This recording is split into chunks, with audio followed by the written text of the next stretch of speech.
Can people who don't even own this place just pack up and leave? You hardly make any money, and yet you have the audacity to stay in a luxury apartment. I agree, I'll start packing immediately, I replied with calm resolve, then turned toward the bedroom.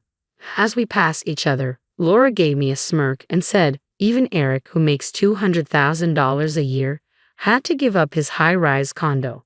And here's poor Lenora, who's really the poor one now.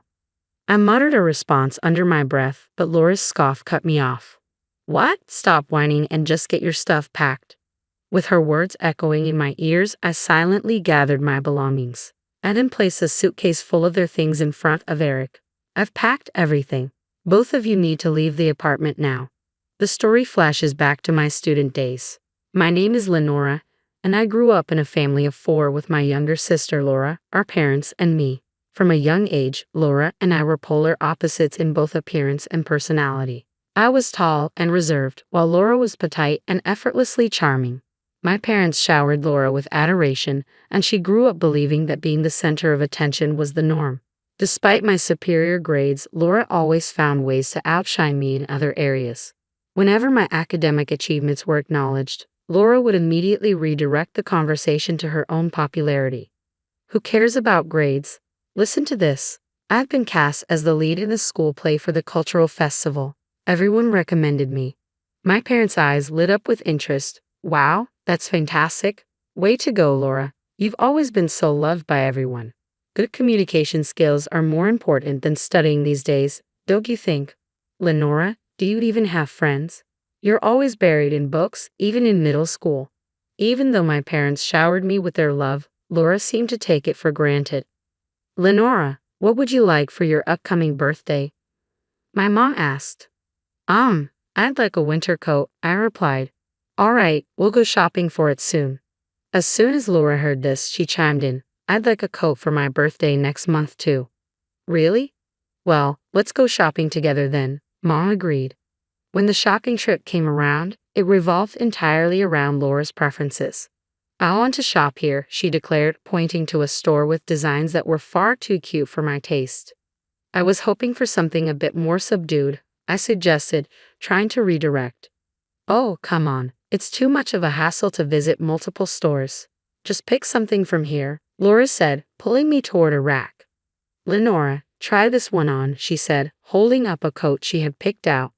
I think it'll look great on you. I'm not really into it, I protested. Just try it on. It'll look good, trust me.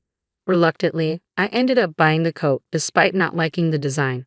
On our way home, Laura leaned in and whispered, I'm glad you bought it, but that coat might not suit your plain looks. Even someone like me managed to get a boyfriend in high school. As we walked, someone approached and asked, Hey Lenora, is it true you're dating the baseball team's co-captain? Yeah, I guess, I replied, a bit taken aback. A few days later, Laura proudly declared, I'm dating the captain of the baseball team now. Oh really? So, your boyfriend is the captain, and mine is just the co-captain. I guess that means I win, Laura said with a smirk. Sure, you do, I replied, trying to sound indifferent. Laura always seemed to be in competition with me, but it didn't really bother me. Despite my nonchalance, Laura's underlying hostility never faded. After I graduated from college and started working at an IT firm, Laura landed a receptionist position at a prestigious company. 2 years later, she boasted, my company is far more renowned than yours, Lenora. Even the recruiters recognize it. I'll have my pick of highly educated, high-earning men. I'm planning to marry rich and quit working. Laura spoke with an air of triumph, as if her main goal was not just to work but to secure a wealthy husband. At her company, Laura dated various men both within and outside of work, eagerly updating me on each new relationship. Don't you have a boyfriend, Lenora? She would often ask, seemingly intrigued by my lack of romantic news. I find my job fascinating right now, so I'm not too worried about having a boyfriend, I replied. Laura laughed sarcastically. That's such a cliched excuse. Lenora, with your small company, you'll never meet a decent guy. But a year later, I met Eric, and our relationship progressed swiftly. We got engaged, and when I introduced Eric to my family, Laura was taken aback. Lenora, didn't you say you didn't need a boyfriend? She asked, surprised. At the time, I really felt that way, I explained.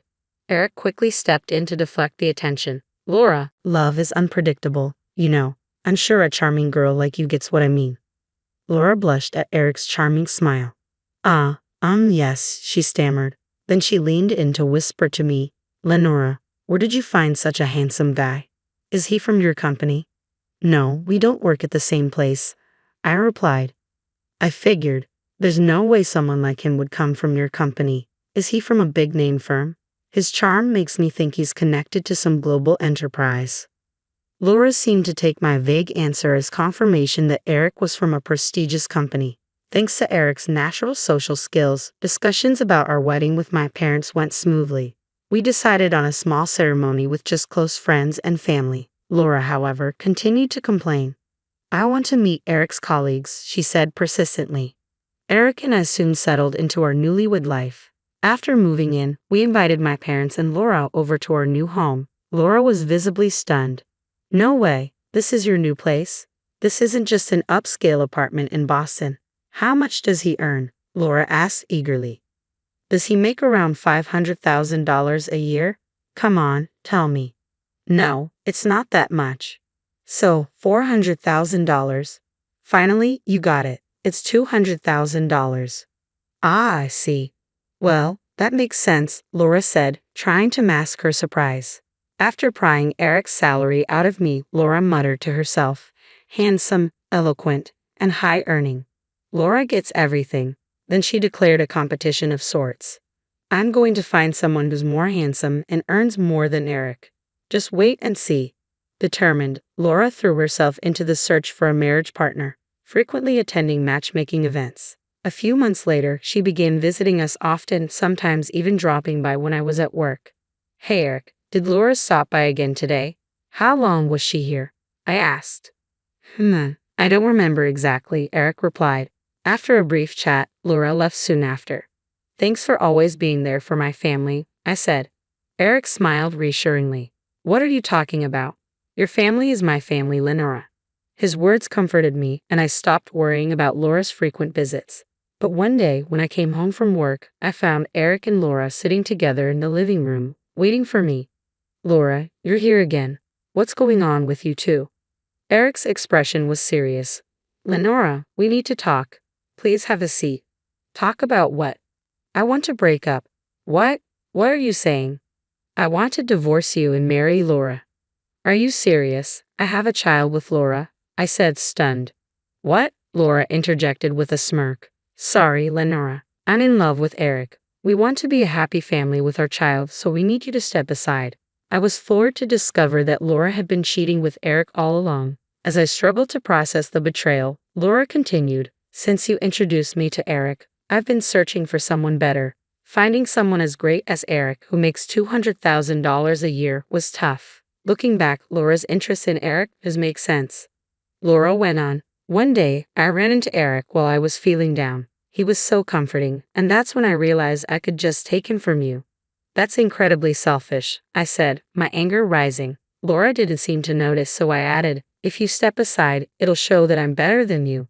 I was seething with anger. Laura's selfishness had always been a problem, but I had tolerated it because we were family. Not this time. I couldn't stand by and be treated this way. I wouldn't forgive either of them. Fine, I said, trying to keep my voice steady.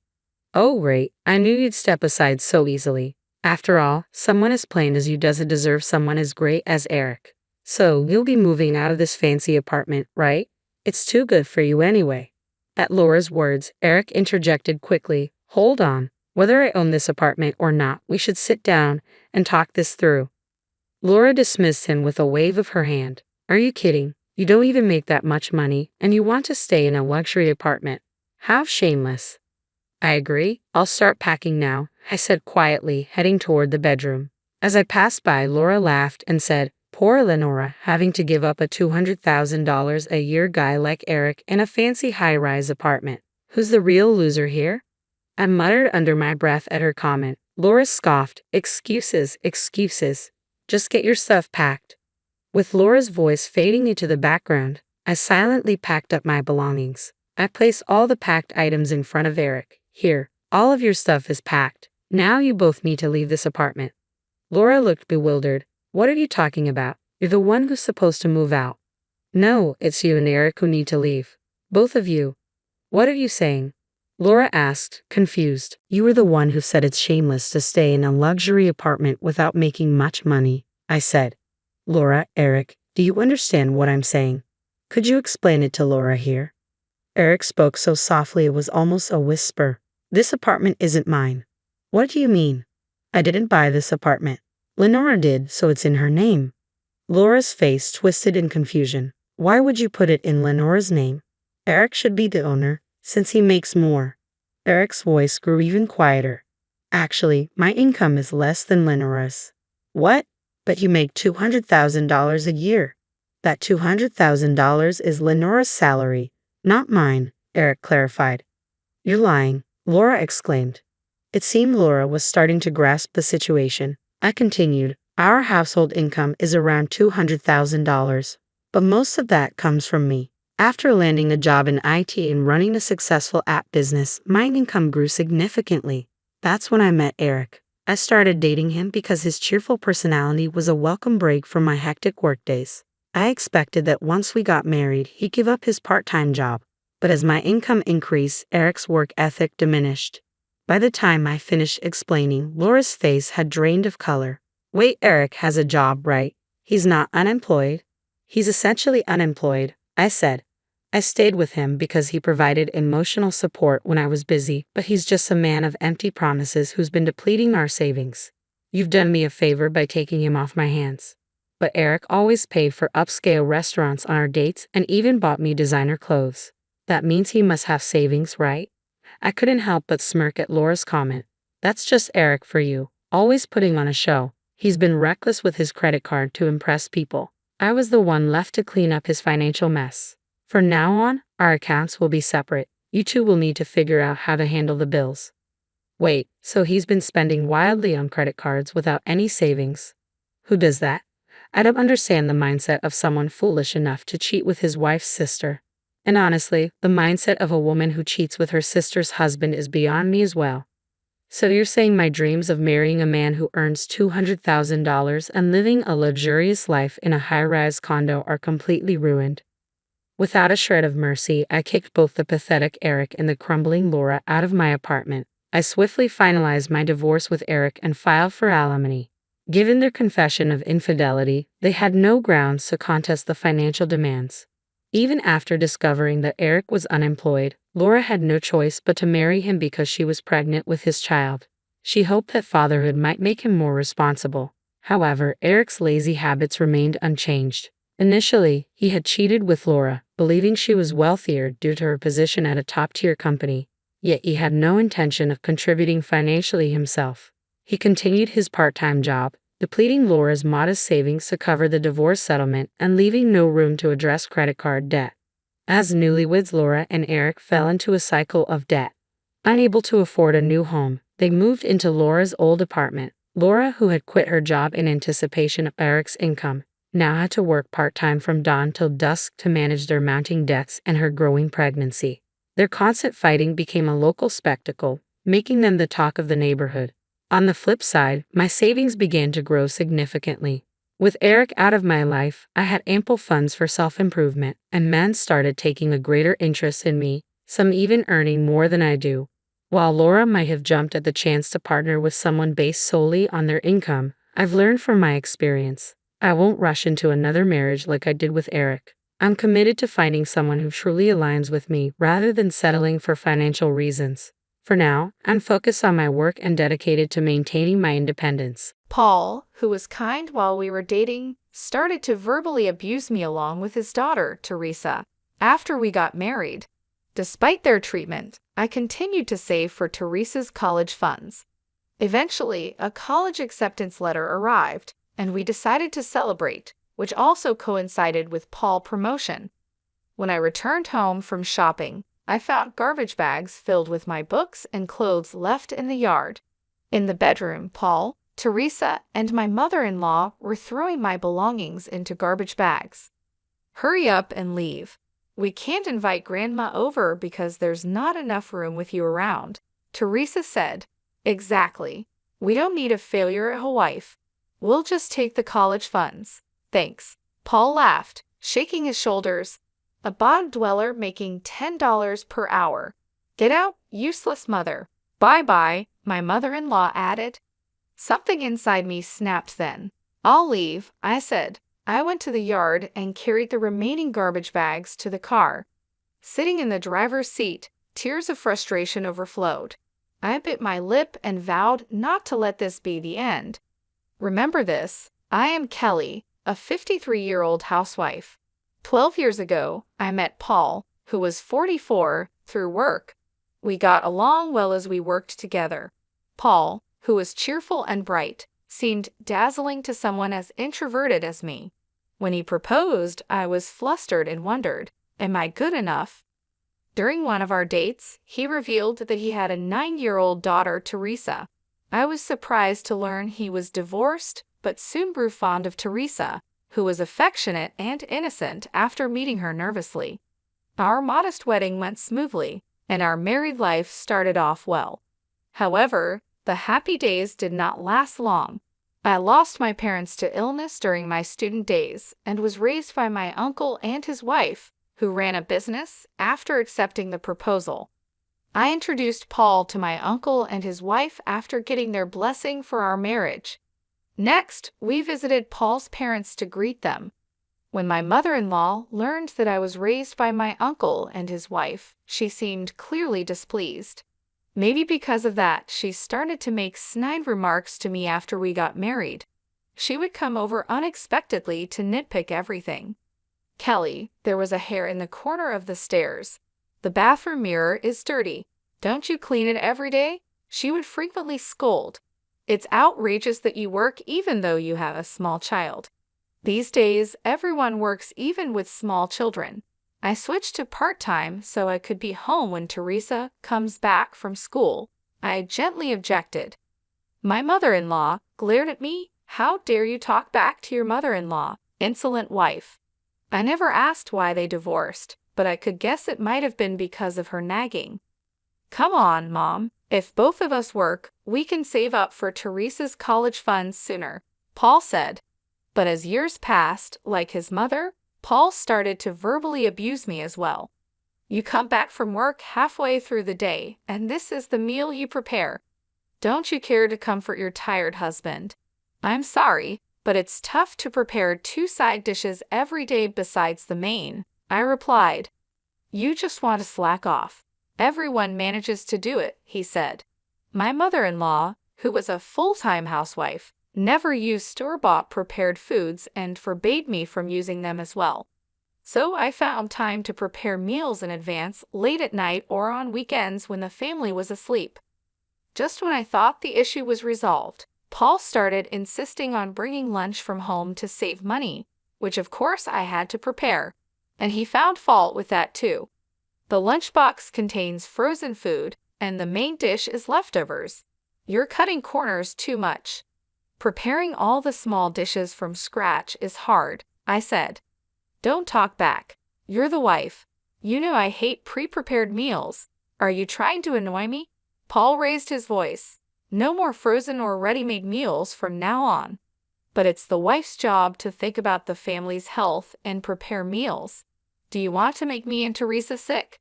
You're terrible, he continued. I'm sorry, I understand. I'll do what you say from now on, I replied. Arguing back would only lead to hours of nagging, so it seemed better to comply quietly. It meant less time for myself, but it couldn't be helped. I had a hobby that brought me joy. After Paul and Teresa went to bed, I would jot down ideas in a notebook, imagining what it would be like if those things existed. This hobby, which I kept secret from them, was a great stress reliever. As a child, I had received an award for a summer vacation research project, and this was a continuation of that interest. Dealing with complaints wasn't limited to my mother-in-law and Paul. Initially, Teresa seemed like an innocent and adorable child, but as she entered upper elementary school, she began to act selfishly. Her mood swings would dictate whether she was affectionate or demanding extra pocket money. Then she would insult me in front of her friends, ignore me, or worse. Being manipulated by Teresa's moods left me exhausted. Seeing Paul mistreat me, Teresa began to mimic him, finding amusement in it.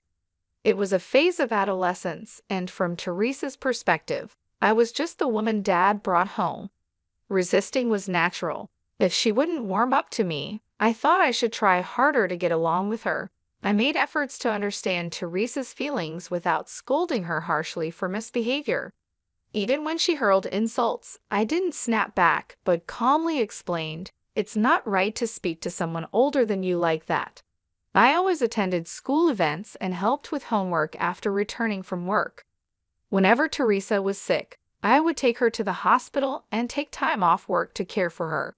I had no experience in raising children, but I poured love into her because she was the child of the person I loved and raised her with all my effort. However, it seems my feelings didn't reach Teresa. As Teresa entered high school, she needed a lunchbox. Unlike Paul's volume-focused meals, the appearance and variety were important for a high school girl's lunch.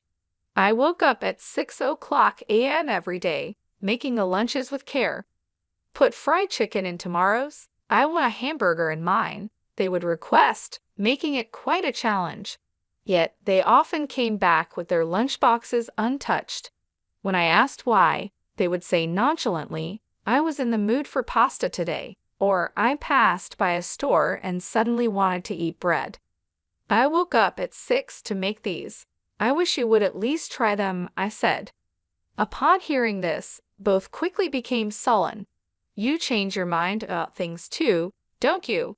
Don't be so sanctimonious. It's annoying. A mother should naturally make lunches for her children." Teresa's hostile tone hurt me more than Paul's words. "Sorry," I said. When I apologized, Paul became even more arrogant. "Don't get cocky just because you made lunch. It's nothing special. You should be grateful we even eat it every day," he said. Their complaints about too many vegetables or the taste being too strong were the last straw. I felt more sadness than anger. Talking with Teresa and Paul always made me feel miserable. The promise of sharing household chores made at the beginning of our marriage was quickly abandoned. "Even if we both work, you're home by the afternoon. That doesn't really count as working. We get home in the evening. It's only natural for the person with the most free time to do the chores," Paul said. "I'm not free at all. By the time I finish cleaning and preparing dinner, the night is over," I explained, but my pleas fell on deaf ears. Even on weekends, when I asked if they would help, Paul and Teresa would either lay around with their phones, lying on the sofa, or lock themselves in their rooms playing video games. It was as if I didn't exist in their field of vision. "Hey, old lady, make me some tea," Teresa would say. "I want coffee. Bring it to the living room. I'm playing games with Teresa," Paul would add. Teresa still refused to call me Mom, sticking with old lady instead. "Could you help me a little after dinner? I have a meeting with the Women's Association," I finally spoke up. Paul clicked his tongue in annoyance. "What? Let us rest at least on the weekend. You see we're playing, right? Do you intend to disturb our parent-child bonding?" "Oh, but you're a stranger, so it can't be helped," he said. The word stranger pierced my heart like a blade. "What's with that face? Got a problem?" Paul threatened. "Who do you think allows you to live in this house? A disposable part-timer like you standing up to me isn't 80 years too early." Faced with their attacks, I bit my lip and swallowed my complaints. Though Paul boasts as a middle manager in a small to medium enterprise, his income isn't impressive. He makes more than I do as a part-timer, but that's about it. Paul's dominance might stem from controlling the finances. Before our marriage, I mentioned I'm not confident in managing finances. "Then I'll handle it that way you can relax," he said. Fooled by his cheerful smile, I agreed to hand over my salary to him. He would allocate funds from our combined incomes for living expenses and Teresa's college fund. Despite his salary increasing over the years, our living expenses somehow decreased. Lately, I've been given only $10,000. Half goes to saving for college fees, and the rest covers food, daily necessities, and miscellaneous expenses. I need at least $5,000 more, and I want some pocket money for myself. Housewives don't need pocket money. Put the $5,000 for Teresa's education into the account first. I'll check every month, Paul said firmly.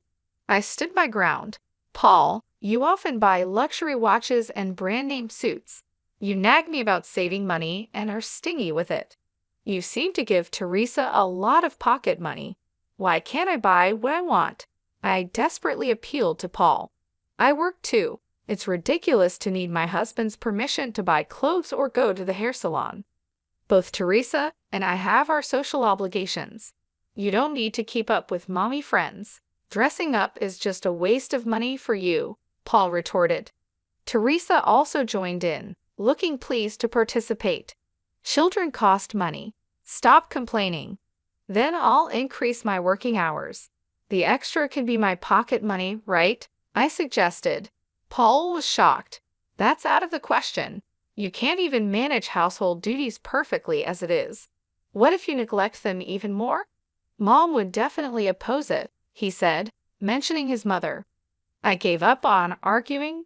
It was difficult for someone as timid and inarticulate as me to stand up to the two of them. Yet I harbored a faint hope. Maybe if Teresa gets into college and enjoys campus life, her attitude towards me will soften. Seeing Teresa happily going to college with the money I saved, perhaps Paul would respect me more than before. But my hopes were dashed as easily as they were formed. When the heat of the day began to increase, Teresa's acceptance letter arrived. A few days later, Paul came home with news that made Teresa cheer. Dad, you're becoming a manager. That's so cool, Teresa exclaimed. I got the provisional notice, but now it's confirmed. My salary and bonus are going to skyrocket, Paul announced. I listened with a disheartened feeling. I knew not a penny would come my way. I was certain I would still be forced to economize as before. Yay! Buy me an awesome bag to celebrate, Teresa said. Of course. Let's invite Mom over tomorrow for a celebration dinner. Kelly, prepare a feast. All homemade, of course, Paul instructed. Watching Paul and Teresa call my mother-in-law, I sighed quietly. This time, it seemed like I might be able to spend some peaceful time without any snide remarks. The next day, I went to the supermarket to buy ingredients for steak and soup. Despite the rainy weather, Teresa and Paul were in high spirits from the morning. When I arrived home and got out of the car, I glanced at the yard and tilted my head in confusion. A garbage bag, open and beaten by the rain, was left out. It wasn't there when we left. A bad feeling washed over me as I approached the garbage bag. I was shocked. Inside the bag were my clothes. I quickly tied it up and entered the house to confront Paul and Teresa, only to find my mother-in-law's shoes at the entrance. Hearing noises from the upstairs bedroom, I rushed up to find Paul, Teresa, and my mother-in-law cheerfully stuffing my books and clothes into garbage bags. What are you doing? I demanded. Oh, you're back. As you can see, we're throwing out trash. The old lady's stuff is all cheap, Paul said casually. As they continued their task, I snatched the garbage bag from them. Stop. Don't do this without asking me. It's okay. You're no longer needed, Paul replied. The two of them excitedly raised their voices at me, leaving me bewildered. We've already paid the entrance fee for college, right? And we've saved up the $870,000 for 5 years of tuition. Your role as an ATM is over. Amazing how you saved up with just a $10 per hour wage. It's all thanks to me forcing you to save, Paul said proudly. I stared at Paul, astonished. Why was he speaking as if it were his own achievement?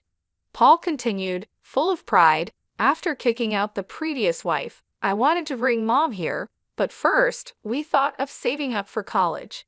Finding a submissive woman to save up would mean Teresa and I wouldn't need to save.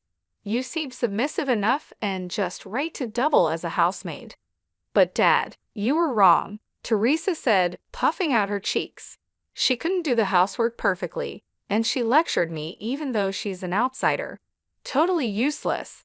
My mother-in-law glared at me in agreement. We married you, a parentless older woman. You should be more grateful to Paul instead of always complaining. The two surrounded me, saying whatever they wanted. So hurry up and leave. We can't have Grandma move in with you hogging the rooms. Exactly. We don't need a failed wife. We'll just take the money, Paul added, pushing the garbage bag toward me. The bottom dweller earning $10 per hour. Get out, useless mother. Bye-bye. Something inside me snapped. Then I'll leave, I said. I grabbed my valuables, transferred my clothes and books from the garbage bags to a suitcase, and left the room. Heading to the yard, I also moved the rain-soaked garbage bags to the car. Sitting in the driver's seat, tears of frustration spilled over. Paul never had any affection for me. To be treated as nothing more than a housekeeper and ATM, how much more could they belittle me? I was furious. Biting my lip, I vowed in my heart not to let this be the end. Remember this, I thought. Eager to escape from those two, I drove a short distance before pulling over to call my uncle without revealing too much. I poured out everything, and my uncle, furious, immediately arranged for an empty room in a singles dormitory for me to use until I found a place to move. I decided to accept his kindness. Fortunately, only my clothes got wet in the rain, so I dried them at a laundromat near the dorm and carried them to my room. As I stored my clothes in the chest of drawers and organized my valuables, I began to feel slightly more at peace. During our relationship, Paul had been truly kind, and I believed I was cherished.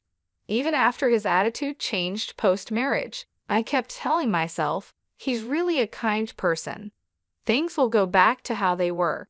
With Teresa, I thought we just needed time to get along, and with my mother-in-law, I believed it was natural for in-laws to clash. But faced with reality, I finally woke up. No matter how much I tried to make amends or the effort I put in, it was futile with people like them. They would pay for trampling over my feelings. First, I visited my uncle's company to ask for a referral to a good lawyer. I went to the city office to pick up divorce papers and completed various procedures. Eventually, I received a message from Paul stating, I filed for divorce. After I left, neither Teresa nor my mother-in-law bothered to call, perhaps enjoying their life without me. A month of peaceful days passed until Paul contacted me again. I was working on my computer when I saw his name on my phone screen and decided to ignore it. I had been expecting his call, but I was busy. I let it go to voicemail. Soon, Paul's tearful voice came through. Kelly, please answer the phone. Something terrible has happened. After the call ended, my phone kept ringing persistently. Hurry up and come out. Help us. It's going to be bad if it stays like this. He left crying messages on the voicemail and called like a man possessed. Eventually, I gave in and answered the phone. What do you want, Paul? I'm busy. Can you get to the point? Paul hesitated on the other end, taken aback by my sharp tone. Oh, well, I called Teresa's college, he said, sniffling. They said she has withdrawn her enrollment, so she is not a student there. What's going on? Exactly as they said, I replied matter-of-factly. I canceled the enrollment. The prep money's gone, but they refunded the tuition fees to my account, which helps a lot. Withdrawal. Don't make decisions on your own. Paul yelled. Poor girl, she worked hard to get into college. Oh, really? I said, unimpressed. I didn't know, Kelly mocked. With the allowance you gave her, she was busy going to nightclubs and rock concerts until morning. Hardly the behavior of a student. That is, Paul stumbled over his words. I've never seen her study once. So you chose a college where money would do the talking, right? She studied when you weren't looking. College isn't just about studying. You've taken away her chance to learn other things, Paul argued heatedly. Oh, my mistake. It could have improved her twisted character, right? I returned his statement with heavy sarcasm. Why are you doing this? Do you have a grudge against us? Paul asked, bewildered. She told me to get out, called me a useless mother. Who does she think made her college possible? How do you think I felt saving up all that money? I said. Holding on to such words, you're petty. Well, there's money in the account, right? Paul replied. Yes, I said, and the call abruptly ended. Sighing, I returned to my work on the computer. Less than an hour later, the phone rang again. Reluctantly answering, I was greeted by a frantic Paul screaming, "Why can't I withdraw the money from your account?" So you couldn't. I feigned ignorance. Paul started to rant and rave. I was refused at the bank. Of course, I changed the account holder's name. You can't just do that. Ah, no. Kelly, where are you? Paul's voice sounded desperate, almost begging. Without money, Teresa will have trouble enrolling in another college next year. Return Teresa's money. Return it. That $250,000 is my money. I scoffed at the absurdity. If you stop all the lavish shopping you do, you should easily afford your beloved daughter's college fees. Ah, Paul was flustered.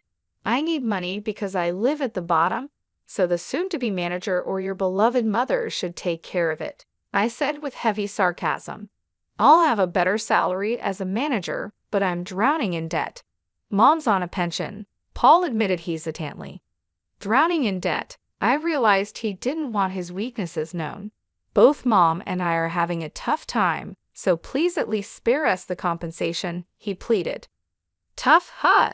But I'll be claiming compensation properly later. Take care, I emphasized my point and hung up. The day after being kicked out, I went to the bank and changed the account holder's name, anticipating Paul might try to withdraw money upon learning of the college withdrawal. If Teresa had been serious about her studies, canceling her college enrollment would have been heartbreaking, but given her carefree lifestyle, it wasn't. I chose this route without hesitation. That night, I received a voicemail full of insults from my mother-in-law, which I promptly deleted. Later, through a lawyer introduced by my uncle, I filed for compensation from Paul. Predictably, he resisted. Paul accused, knowing I don't have money, demanding compensation is just cruel. Why should I even have to pay? I provided for Kelly, treated a failed wife kindly, and didn't even cheat. What's there to complain about? Running off with the enrollment money is outrageous. If anything, we should be receiving compensation from you. So I thought I'd wait until Paul changed his tune. A few months later, I received a call from my sobbing mother-in-law. Kelly, please help, she said, her tone as imperious as ever. It seemed her character would never change. Long time no see. What's the matter? I asked leisurely, though I could guess the reason. They're telling us to vacate this house, she said.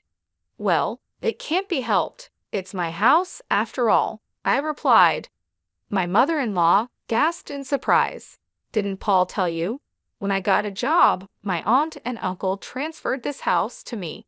I invited Paul and Teresa, who were living in an apartment at the time, to live with me, so it's in my name. This is the first I've heard of it, she sounded dumbfounded. Is that so? Well, anyway, my uncle was furious when he found out I was kicked out and said he'd proceed with selling the house, so I'm going along with it. I'm not kind enough to let the people who kicked me out live there for free.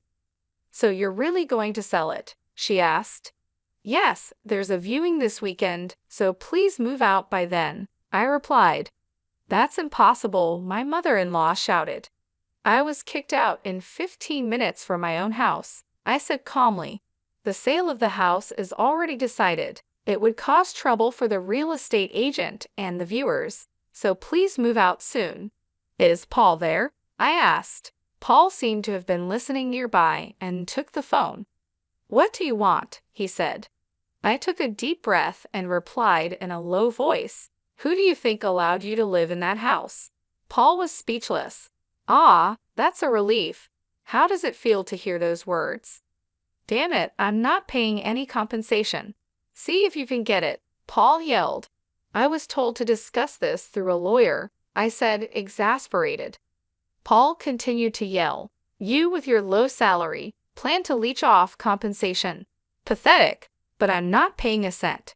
Are you sure you want to be so confident? I asked. I said this with a mix of disbelief and annoyance. I have plenty of evidence. The abusive words you, Teresa, and your mother hurled at me are recorded and noted. While you forced me to economize, you squandered money on luxury goods. There's no escaping this. A mother saving for her child is natural, and a wife should obey her husband. That's right. If you have something to say, earn more than me, Paul retorted, both making a scene with their vulgar attitudes. Return the college funds, thief. If you really don't, we'll sue you. Suit yourself. Enough, both of you. Teresa tried to calm her mother and Paul over the phone. I'm really angry at her for stealing my important college funds. That's the lowest a parent can get. Teresa, you're right. You're looking forward to college so much. It's heartbreaking. Paul's voice sounded like he was on the verge of tears. But it's okay. There's next year. If Dad becomes a manager, our salary will increase and life will get easier. That's true, Paul shouted with apparent joy. So let's stop begging her. Let's quietly move to an apartment and hand over the house. If Teresa says so, my mother-in-law muttered in a reluctant tone. Be grateful for Teresa's kindness. All right, I'm hanging up now, I said, exasperated, ending the conversation. The next call came the following day while I was having coffee in my uncle's company room. I could easily guess it was about the same matter. Reluctantly, I answered, knowing ignoring them might lead them to show up at the company. What have you done? Paul was sobbing, sniffling, and with a voice like a scream, he asked. My promotion was canceled and I was demoted from manager to regular employee, sent to a subcontracting factory. What's going on? I sighed deeply. It seemed he still didn't understand anything. You know Acme Industries, right? Of course, it's a super famous discount store chain that's expanded overseas. It's also a major client of our company. You've injured its chairman. Huh!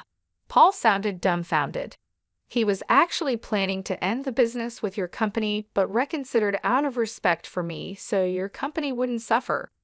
You should be thankful you weren't fired. I don't even remember meeting the chairman. The chairman of Acme is my uncle. After a brief silence, Paul screamed in shock. I moved the phone away from my ear to wait it out. You shouldn't have told me sooner. My uncle introduced himself during our marriage meeting, I replied. I was amazed by Paul's lack of attention. He stopped crying and suddenly pleaded, Come on, mediate for me. It's just a little marital spat. If I become a regular employee, my salary will decrease and Teresa won't respect me anymore. No, you brought this upon yourself, I said coldly. Is that all? I'm hanging up. What the hell? Acting all high and mighty when you're just a bottom dweller, he shouted. Just then, someone knocked on the door. Excuse me, President. Oh, I'm sorry, I said. It's fine. I'm about to hang up, I replied, smiling. Ah, I haven't told you. I'm the president of Acme. Huh. The one with annual sales of $700 million. To be precise, the president of the American branch. Paul fell silent. I could almost imagine his shocked expression. That's a bad joke. Weren't you earning $10 per hour just a while ago? The salary slip you found in the bedroom? Look at the date. It's from 12 years ago when I first helped out at my uncle's company, I explained, trying not to laugh. I kept it as a keepsake. The minimum wage has surpassed $14 now. You really are clueless about America's economic situation. Paul, lost for words, soon spat out a resentful remark. Quiet but lucky. You have a rich relative. Even a useless mother can become a president. Do you think the position of president just falls into your lap because you're a niece? I've been developing product ideas for a while. Some of them were approved in Acme's planning meetings and became hit products. I was recognized for those achievements. You were doing all that behind my back, he asked. Do I need your permission for everything? I sighed. I wanted to help my uncle, so I studied business management in college. A few years ago, at his request, I started attending board meetings and management seminars. It's the result of my effort. Paul fell silent again. Teresa's college expenses were covered by the royalties from a patented stationery product I developed. Otherwise, it would have been impossible to manage living expenses and savings from my salary alone. "If you have money, then we don't need compensation," my mother-in-law interjected. It seemed Paul had put the phone on speaker so my mother-in-law could listen in. Teresa might be listening too. "I learned recently that there's property division upon divorce, right? You're obliged to give half of what you earn to Paul," my mother-in-law said confidently. I couldn't help but laugh. "What's so funny, Mother? Property division is not an obligation but a right each spouse has. One can also choose to waive it," I explained. I could almost see my mother-in-law tilting her head in confusion over the phone. "I'm refusing it, so not a penny will go to Paul. We can take it to court if you like, but I'm sure I would win." "What? Mom becomes the president of Ackman and I get nothing? That's so unfair," I heard Teresa's disappointed voice. Paul remarked, "Kelly, being the husband of a president means you can live in luxury. Forget about pride. This isn't the time," my mother-in-law urged Paul. Paul also agrees, right? "Mom, Kelly, I apologize for everything. Let's start over. I won't treat you as a housekeeper anymore," Paul pleaded. "Mom, I won't call you useless anymore.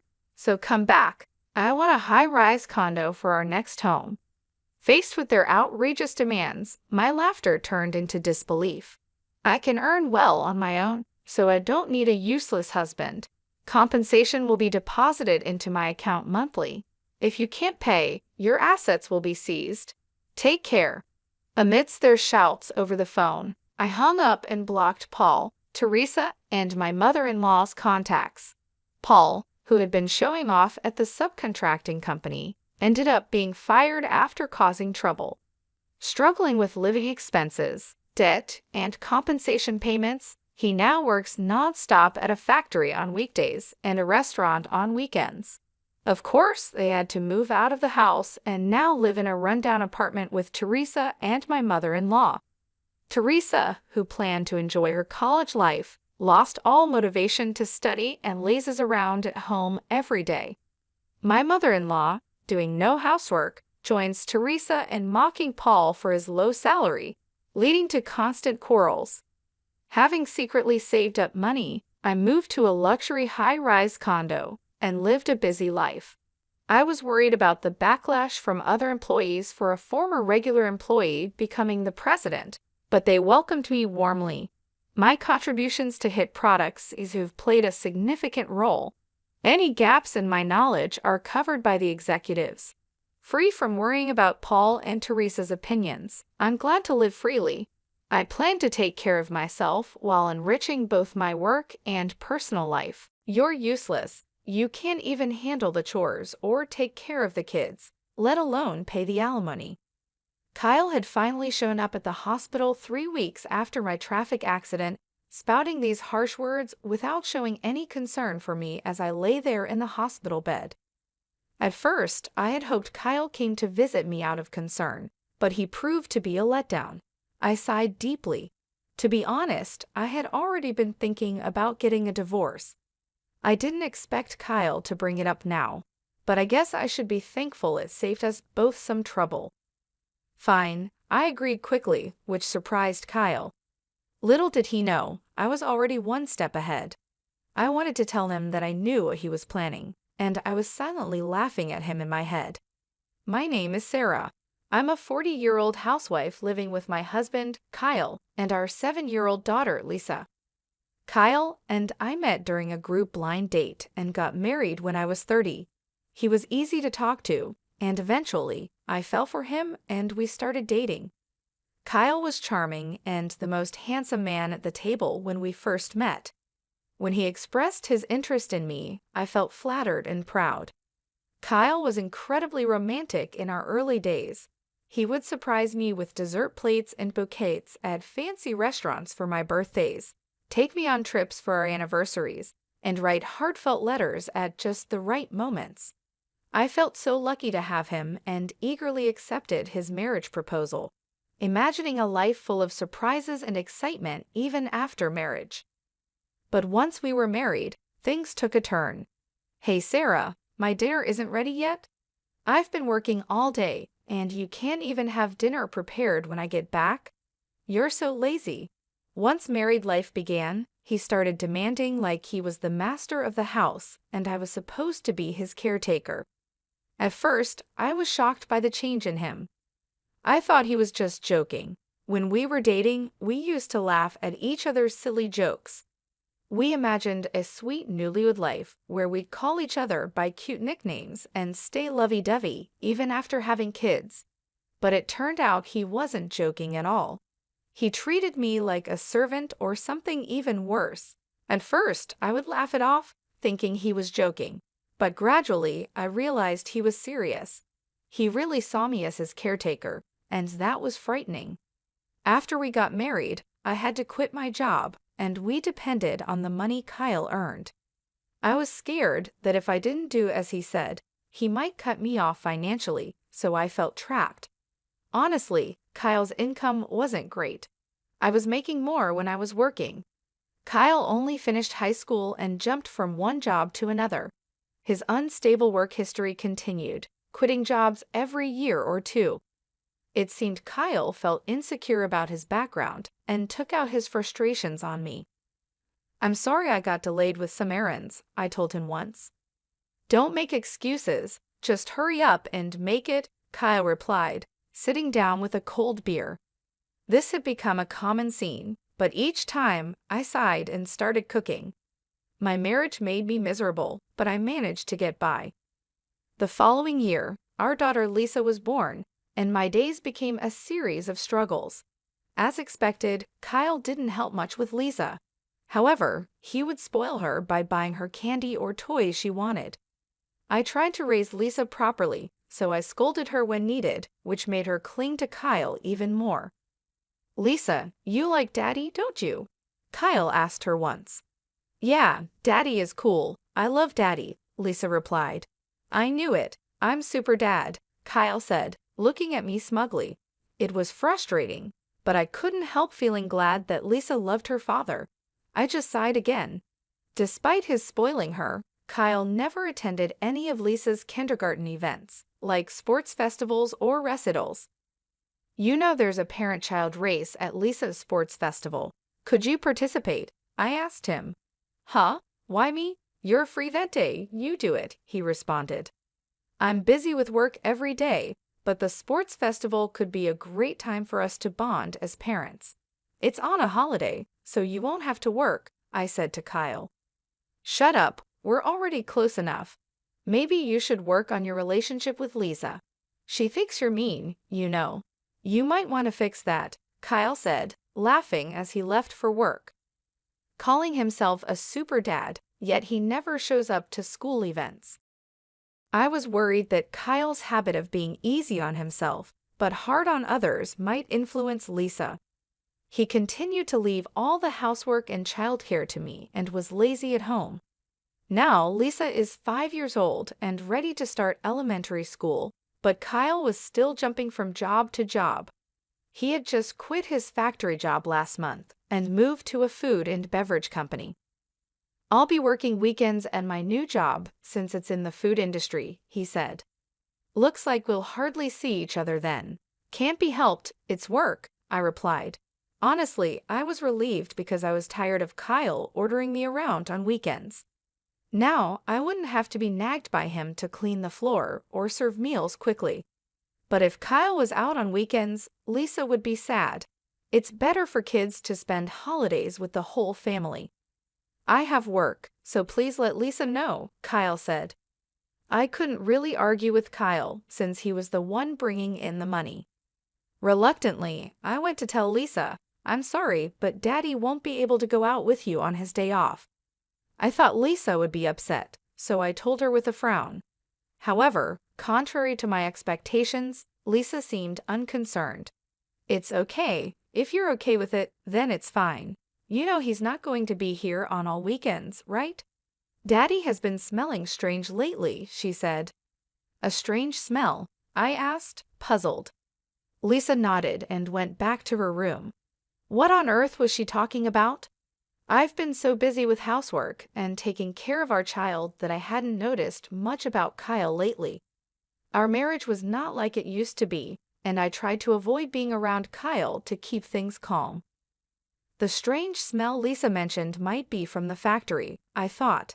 Factories often use special solvents, so it made sense that Kyle could come home with a weird smell.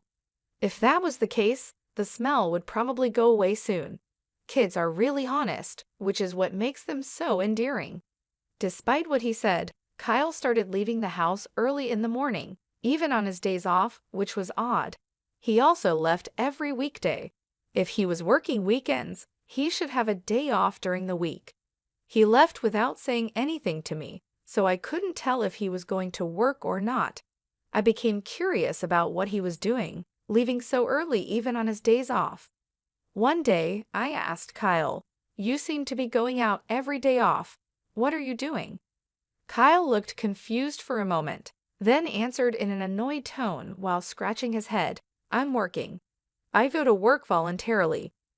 "Really? But you should take care of yourself, or your body won't hold up," I replied. "Shut up. Don't complain about my job," Kyle snapped back. I didn't understand why he got so angry when he often complained about my housework and child rearing. I didn't believe what Kyle said. There's no way he, who usually avoids trouble, would go to work voluntarily on his days off. I knew this from watching him closely over the years. If he was that passionate about work, he would have stayed at his previous job longer.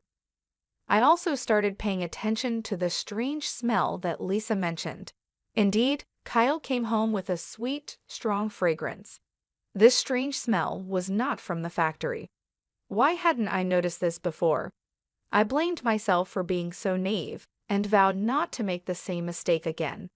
From then on, I decided to watch Kyle more carefully, especially on weekdays when he said he was going to work.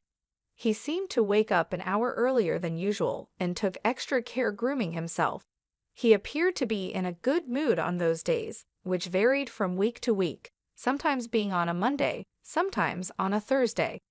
But it was clear that Kyle was happy on those days when he left the house. I went into his room to look for any clues. I felt like a detective searching a house. Since I always cleaned Kyle's room, I knew it well and didn't feel bad about snooping around. If Kyle had hidden anything, it would be in a place not easily seen. I searched carefully under the desk and bed. Finally, hidden in a candy tin in the closet, I found a bunch of letters. What were these? All the letters were from the same person, named Patricia. They had been sent through the mail. The oldest letter was from 4 months ago, and the newest was from yesterday. As I read the letters, I saw phrases like, "I regretted when we broke up, but now I really love you, and I want to go back to the time when I was with you." It sounded like something a lovesick teenager would say. At first, I thought maybe Kyle's ex-girlfriend was sending these letters on her own, but then I read a line that worried me. "I'm glad you like me again. I'm looking forward to our next date." This was from last week. It looked like Kyle was seeing this Patricia today. He was definitely up to something. I took photos of the letters with my smartphone as evidence. I thought about taking the letters, but I didn't want to make Kyle suspicious. Even with these letters, I felt I didn't have enough proof. After thinking it over, I decided to hire a private investigator to check on Kyle.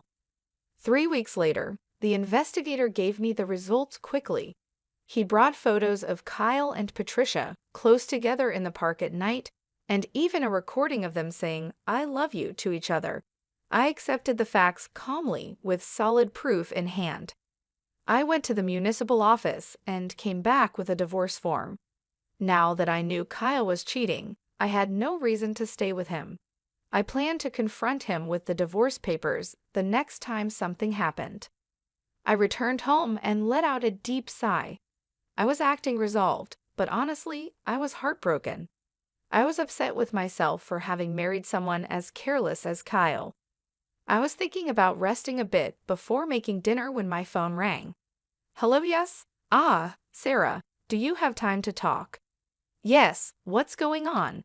I was surprised to get a call from my father. He usually doesn't call me.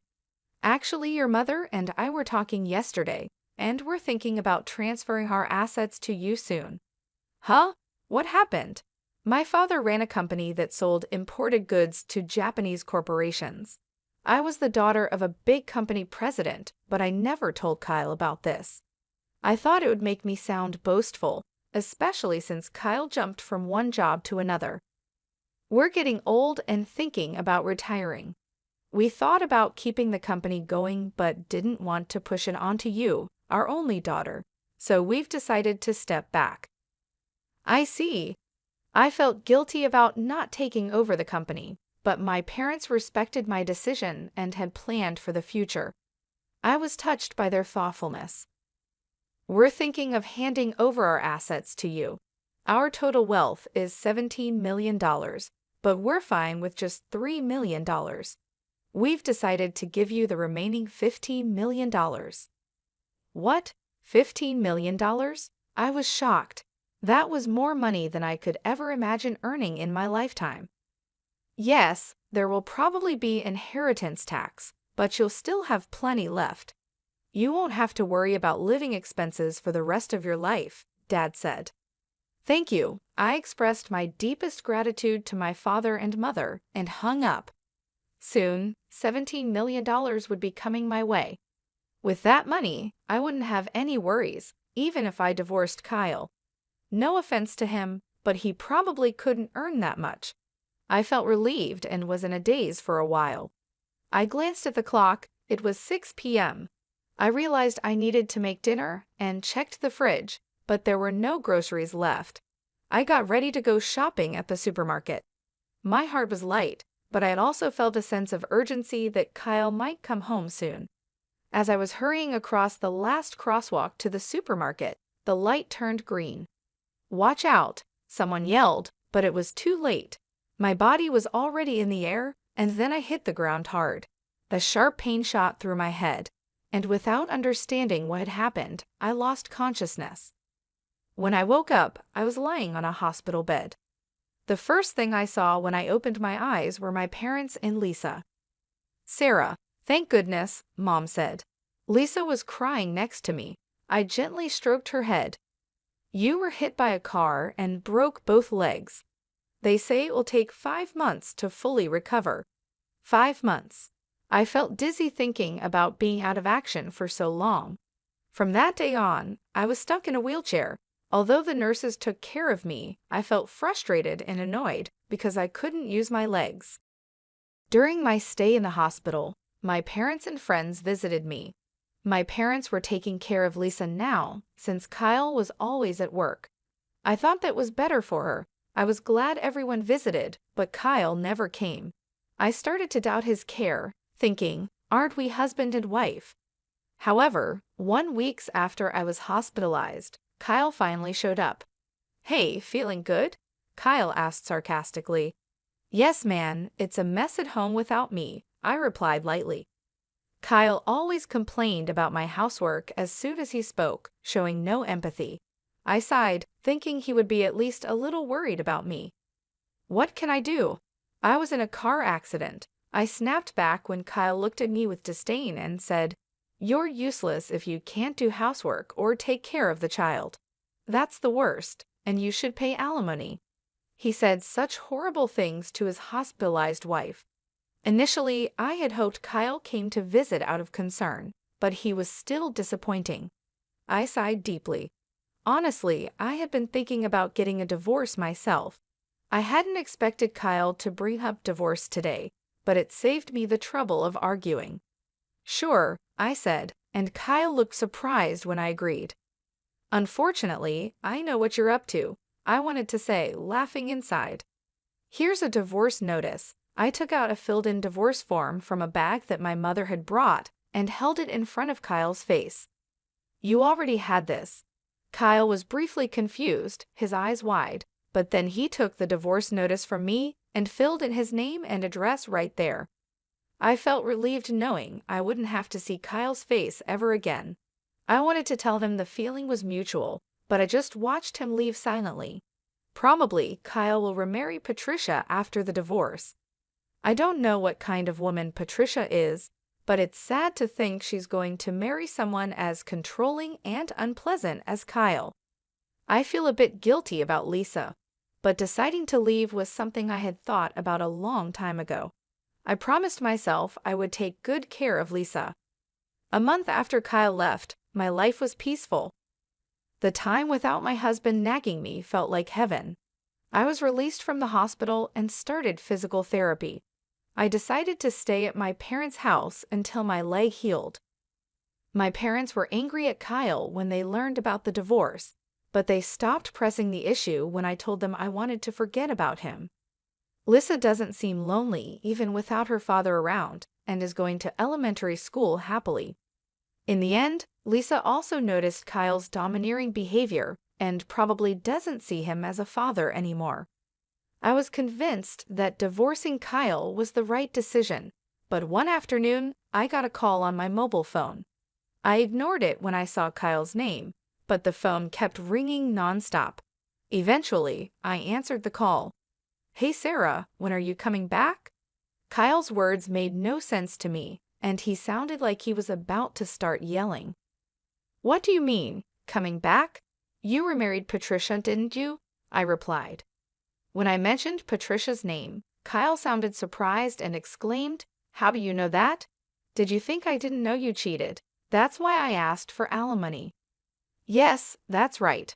But alimony and child support, I can't pay that." "Why do I have to pay alimony anyway? You who never did the housework should be the one to pay," Kyle argued. I was shocked to hear Kyle's argument.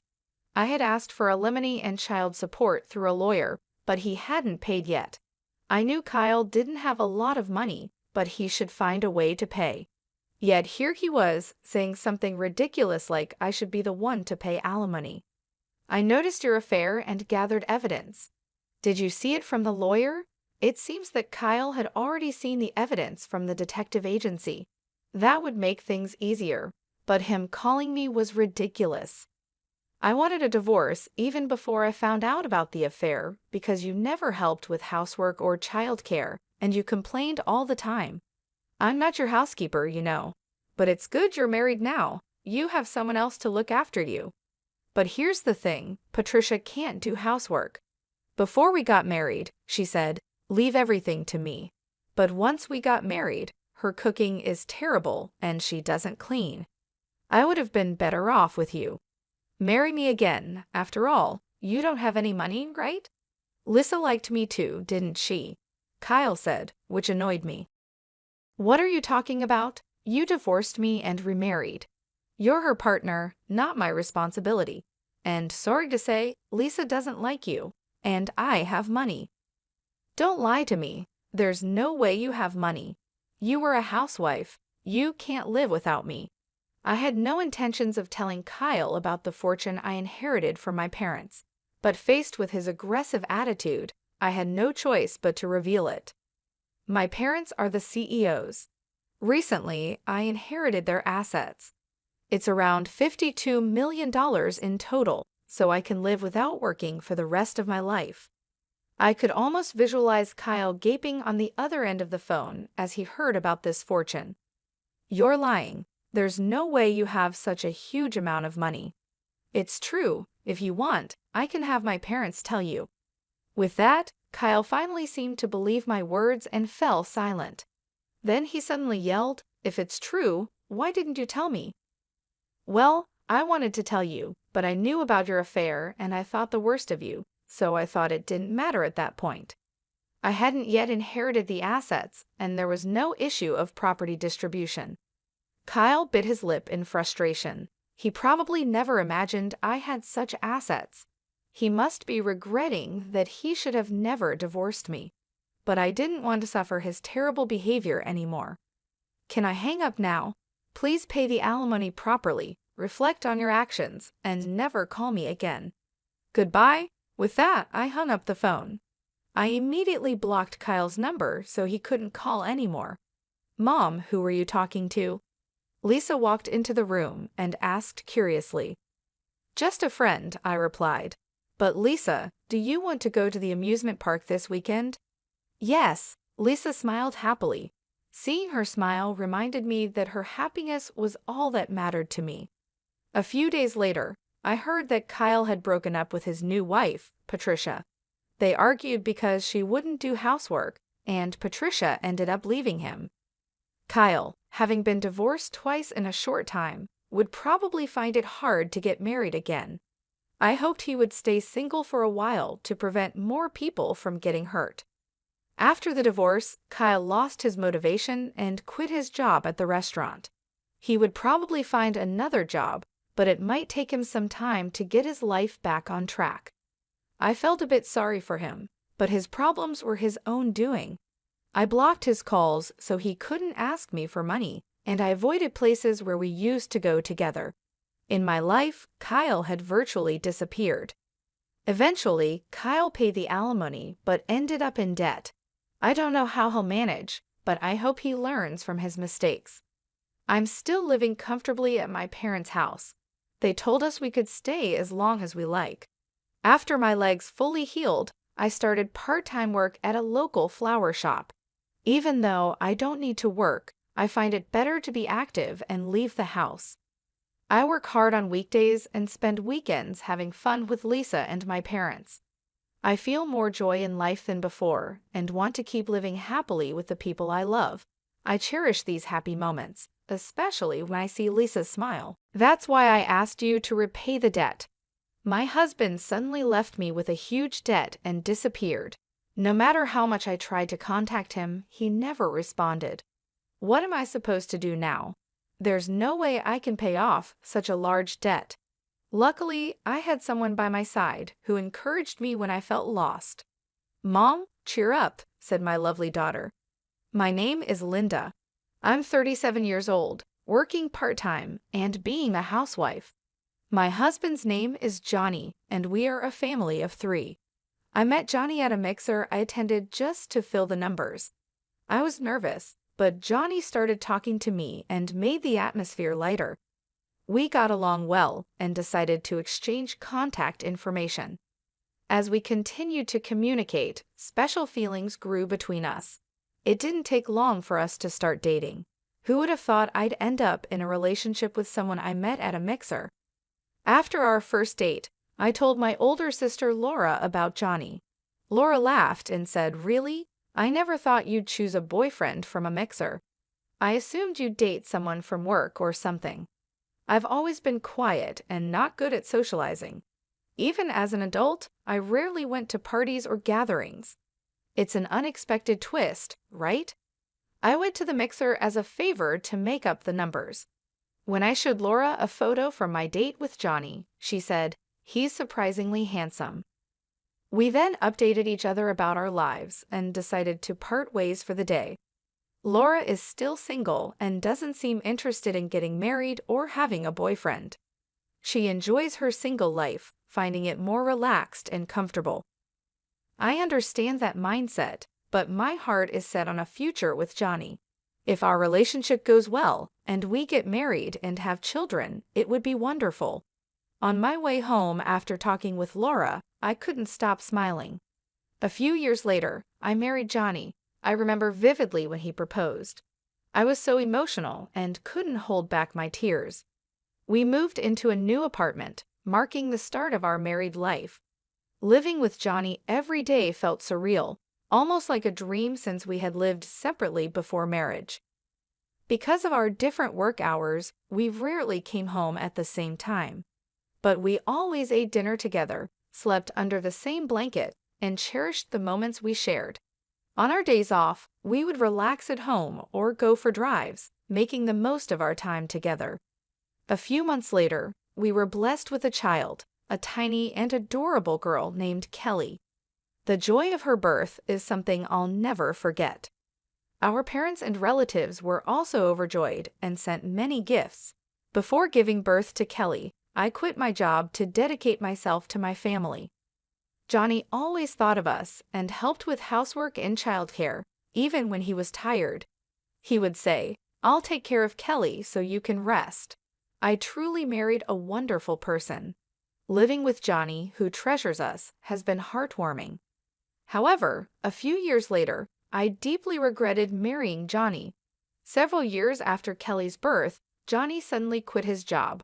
He explained that he had issues with a new boss, which affected his mental well-being, and he reached his breaking point. I understand why he left, but I was bothered that he didn't discuss it with me first. Of course, resigning is an option if a husband faces challenges at work, but our family relies on Johnny's salary. He should have talked to me before making such a big decision. That was so sudden. Have you already thought about your next job? I asked. Yeah, don't worry. I'll figure something out, Johnny replied vaguely, but his response didn't ease my worries. All I can do now is trust him. Fortunately, Johnny found a new job quickly, which was a relief. I also thought about working, but since Kelly is still young, I want to be there for her at home. Is everything okay at the new job? Have you settled in? I asked. Yeah, somehow, he replied. Did something happen? Are you not getting along with your boss or colleagues? I asked, worried. I told you I'm fine. Don't worry too much. Look, I'll take care of Kelly so you can take a bath. Really? Thank you. He seemed different from usual, but I felt that asking more might upset him. So I handed Kelly to him and went to take a bath. A few days later, Johnny came home looking upset. As I tried to ask him what happened, memories of the past flashed through my mind. I remembered when he suddenly announced his resignation. Did he quit his job again so soon? Sadly, my suspicions were right. I quit my job, he said. Why? I just couldn't get along with the people there. I couldn't stand being directed by someone much younger than me. I just couldn't bear it anymore. I see, but we'll get through this. We'll find another job. I'll help in any way I can, I said, trying to stay positive. Suddenly, Johnny's expression changed, and he raised his voice. Hey, what's with that look? You don't like that I quit? You are able to eat because I work. You just stay at home, and you're acting all high and mighty. He threw his bag onto the living room table. What's gotten into you all of a sudden? Shut up, just be quiet, he shouted. Unable to contain his anger, Johnny grabbed a whiskey from the fridge and drank it in one gulp. I had never seen him this angry before. At that moment, I felt terrified. I had always been grateful to him and tried to be supportive. An extremely angry Johnny shouted at me for a while, then slumped down on the sofa, looking grumpy. I was so shocked that all I could do was accept his words. This incident created a rift in our relationship. Since then, Johnny has been in a cycle of finding and quitting jobs. We lived in uncertainty and had many anxious days. Johnny, can't you be a bit more serious about your job? I finally asked. At first, I tried to understand his feelings and said nothing, but given the circumstances, I couldn't stay silent any longer. You're annoying. If you have complaints, then you work and earn money. You rely too much on me, Johnny snapped. But we have Kelly to consider, I replied. So what's your point? Johnny retorted. Lately, Johnny had been losing interest in Kelly and seemed to avoid her. When she was born, he was so caring and happy. Now, he felt like a completely different person. No matter how much I pleaded, Johnny showed no interest in working again. Eventually, I decided to leave Kelly with Laura and start working myself. I'm really sorry for having to leave her with you, I told Laura. It's okay, Kelly and I will wait together, Laura reassured me. Kelly had just started kindergarten, so I wasn't too worried about leaving her. I trusted Laura to take good care of her, and Kelly was very mature and calm for her age. She showed interest in newspapers, read them on her own, and could write long, complex sentences. She was quiet and composed, making friends easily in kindergarten. As a parent, it was heartwarming to see her so happy and well-adjusted. Feeling confident, I started looking for a job and found one quickly. I began working full-time, and the pay was better than I expected. Even if Johnny quit his job, our finances would be stable. The work environment was pleasant, and despite the busy days, I enjoyed my job. A few years after I started working, Johnny finally found a stable job. He seemed to find a workplace that satisfied him, and I felt a profound sense of relief. His demeanor brightened over time, and he started to act like the man I knew in the early days of our marriage. He became considerate of the challenges I faced juggling work and family, often asking, "Has it been tough? Aren't you tired?" I was taken aback by this transformation, but it seemed job stability had given Johnny peace of mind. Kelly was growing up healthily, and Johnny started acting like a caring father again. Seeing Kelly play joyfully with Johnny always warmed my heart. Still, the thought of returning to the way things were before made me anxious about leaving my job. Therefore, I decided to keep working and ensure our family's future remained secure. I continued to rely on Laura for childcare. "How's Kelly? Is she doing well?" I asked. "Don't worry, she's playing happily," Laura replied. If Kelly was doing well, I could be at ease. I planned to treat Laura to something she liked as a token of my appreciation. Several years passed, and Kelly was now in 3rd grade. She went to school every day with great enthusiasm. Our family's bond was just like before, harmonious and loving. I wondered what had caused the rift between Johnny and me because our home life felt so stable, almost as if the past problems had been forgotten. Then one day, Johnny made a suggestion. "Ever think about getting a new car?" "A new car?" "Yeah, our current car is good, but it's reaching the end of its life. It's becoming a hassle to maintain." The car we were using had been purchased quite a while ago, and over the years, issues had increased and repair costs were piling up. "You might be right. Maybe we should consider a new car." "Yes, I knew you'd agree. By the way, I've already got some catalogs ready."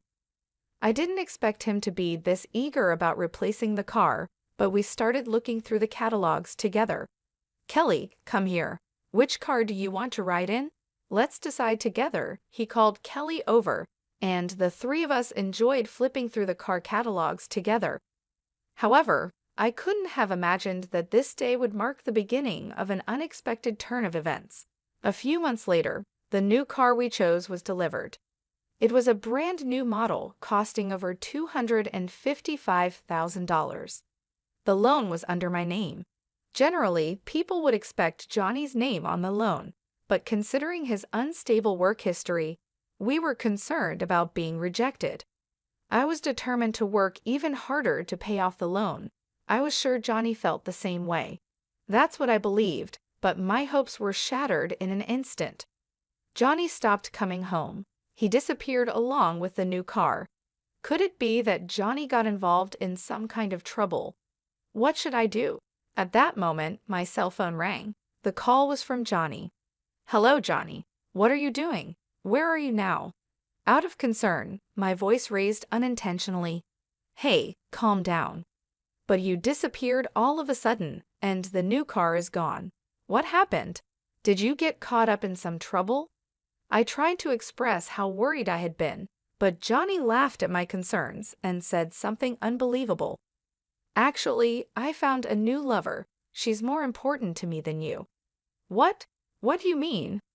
"Let me be clear. I've fallen in love with someone else. I've already taken care of the divorce papers. I'd appreciate it if you stopped getting involved." "Wait, divorce? I can't believe this." I was shocked to hear about the divorce notice.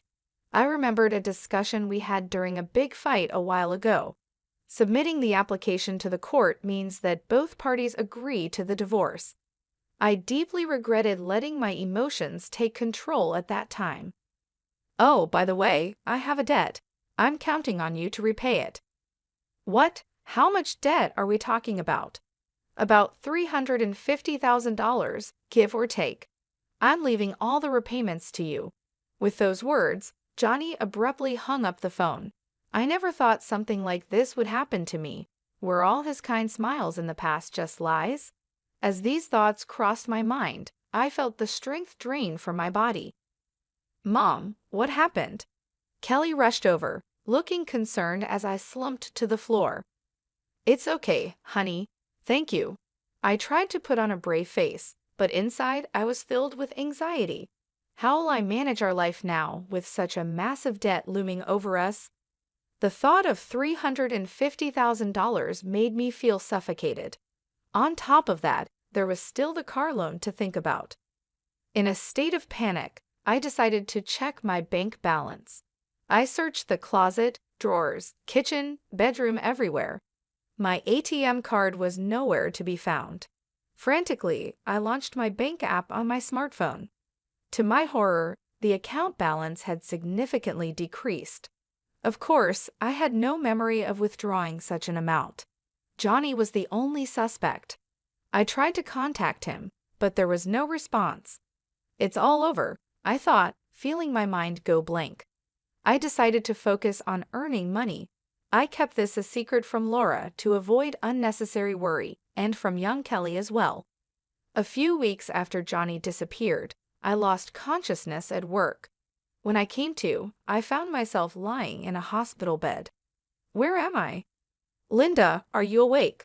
Laura, with a shaken expression, entered the room with Kelly standing beside her. It seemed I had fainted due to extreme stress. I was told I needed to stay in the hospital for several days for more tests. Hospitalized?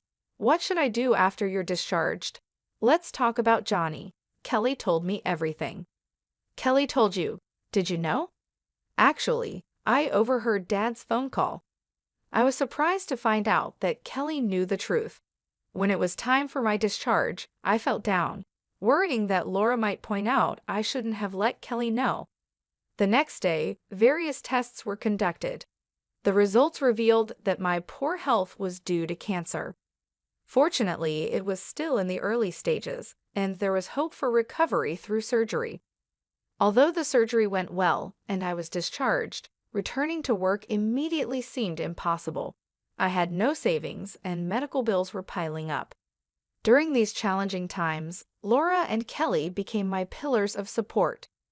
When Kelly explained the situation with Johnny and my condition to Laura, she was even more furious than I had anticipated.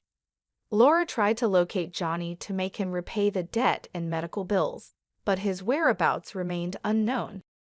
We don't have any leads on Johnny's current location. What do we do? Laura then had a suggestion. The car that's under your name, Johnny has it, right? How about we try to get it back? Is that really possible? I asked in surprise. Actually, I found out where Johnny is currently working.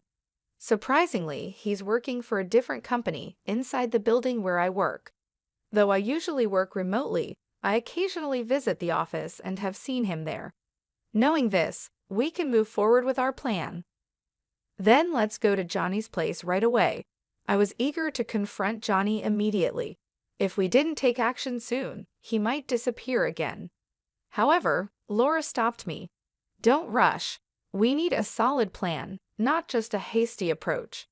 Kelly and I have come up with a good idea. That's right, Kelly said, smiling. Both of them exchanged smiles, and I couldn't grasp the full implications behind their demeanor. Kelly beamed and reassured me. Don't worry, everything's set up. I wondered what kind of scheme they had hatched. They didn't provide the specifics, but everything became clear a month later. While at Laura's house, there was a sudden incoming call. Checking the caller ID, it was from Johnny. At first, I ignored the call, but it kept coming. Something must have happened. Gathering my courage, I answered. Johnny pleaded in a frantic voice. Hey, help me out, please. What? I'll explain everything later. Just get here now. I'm about to be arrested. Johnny shared his location and quickly ended the call. Having overheard the conversation, Laura and Kelly finally revealed the turn of events. Actually, we reported the car was stolen. The idea was Kelly's. Impressive, right? Kelly blushed and looked down. Filled with gratitude, I thanked them and hurried to where Johnny was waiting. The park he mentioned was surprisingly close to my home. There were police officers gathered around Johnny, interrogating him. We approached quickly.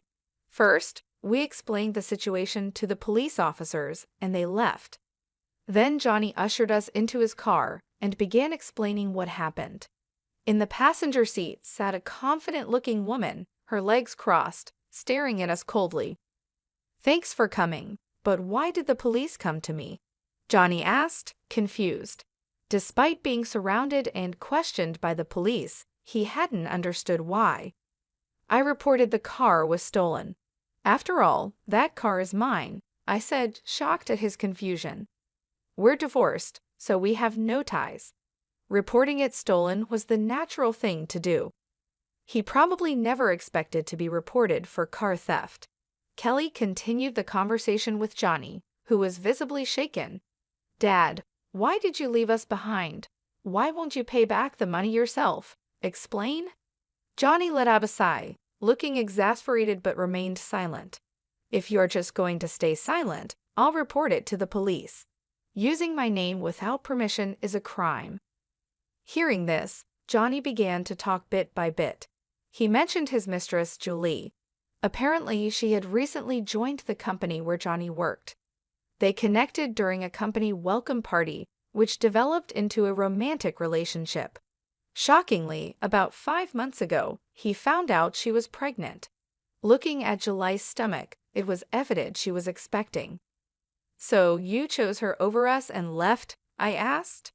"That's a harsh way to put it, but yes," Johnny admitted. Laura suddenly interjected, "But the fact remains, you left, right?" Johnny seemed taken aback by her directness, but Laura continued questioning him. She began to lash out at Johnny, criticizing his past actions. She talked about his irresponsible behavior towards the family, constantly changing jobs, and his quick temper, which often led to him yelling in anger. Johnny, deep in thought or maybe just ignoring her, bowed his head and stayed silent. Julie, irritated, pressed him about the $350,000 debt, but he stayed quiet.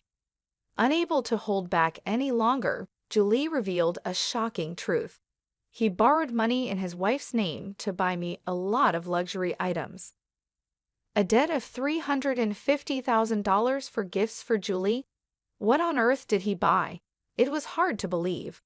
What was even more curious was how easily Julie revealed the reason for Johnny's debt. If they were in cahoots, revealing this information would put them at a disadvantage. While I was thinking about this, Kelly asked Julie a question. "Your belly is pretty big. Is it a baby? When are you due?" "In about 5 months, I guess." Giving birth in 5 months? That didn't make sense, considering she was supposedly impregnated 5 months ago. Shouldn't there be more time? Laura noticed this inconsistency and pressed Julie further. "Is that baby really Johnny's? Isn't it odd for the baby to be due in 5 months? Whose child is it?" Laura voiced her suspicions directly. Although surprised, Julie didn't seem intent on hiding anything. "Actually, the child isn't Johnny's. I thought about keeping it a secret, but I figured it would be a hassle to get further involved with him, so I'll just spill the beans." "Is that why you were honest about the debt too?" Laura asked. "Yeah, there's no point being with Johnny anymore after all," she said with a mocking expression. The atmosphere was heavy and tense. I wanted to get away from there right now. Meanwhile, Johnny stared at Julie with an incredulous expression. "Hey, what are you talking about? This is a joke, right?" "Why would it be a joke? I mean exactly what I said." The tension increased, making the atmosphere even more stifling. Amidst this, Laura took charge of the situation. "Anyway, I'll call the police." "Huh? What are you talking about?" Johnny asked, panicked. "I couldn't care less about you two, but remember, borrowing money under Linda's name is a crime. Plus, using the car without permission is also a crime, especially since Johnny and Linda are now complete strangers." Laura instructed me to contact the police. Johnny and Julie frantically tried to talk their way out of the situation. I ignored their pleas and made the call. After a while, I could hear sirens approaching. This should make them face the consequences. The issues regarding the debt and the car should be on their way to resolution. I felt a huge relief. Finally, things were sorted out. In the end, Johnny and Julie faced legal action. They didn't end up in prison, but they had to take on responsibilities like compensation payments, repaying the debt, and child support. Several times, they tried to reduce the payments through lawyers, but a secret recording that Kelly had made was used as evidence, so their requests were denied. Kelly had made the recording because of a scene from a TV show she had watched with Laura. While I thought she was really quick-witted, I couldn't help but wonder what kind of shows Laura had shown Kelly. After all that, Kelly and I now live with Laura. Kelly didn't face any issues commuting to school since it was close to our previous home. The car was safely returned, and it seems Johnny is somehow managing the debt. If Johnny hadn't made those wrong decisions, he wouldn't have had to face such hardships. In this whole incident, the presence of Laura and Kelly was significant, and thanks to them, the situation is heading towards resolution. I'll work hard from now on, hoping for a peaceful life with the two of them. Call an ambulance. Hurry up. My husband, who always irritated me, collapsed on the floor, sweating heavily. The paramedics arrived quickly, checked his condition, and put him on a stretcher. Then they turned to me and asked, "Are you his wife? Can you come with us to the hospital?" My husband, lying on the stretcher, looked at me with pleading eyes. I looked back at him and said firmly, "No, I will not." "What?" he said, sounding confused.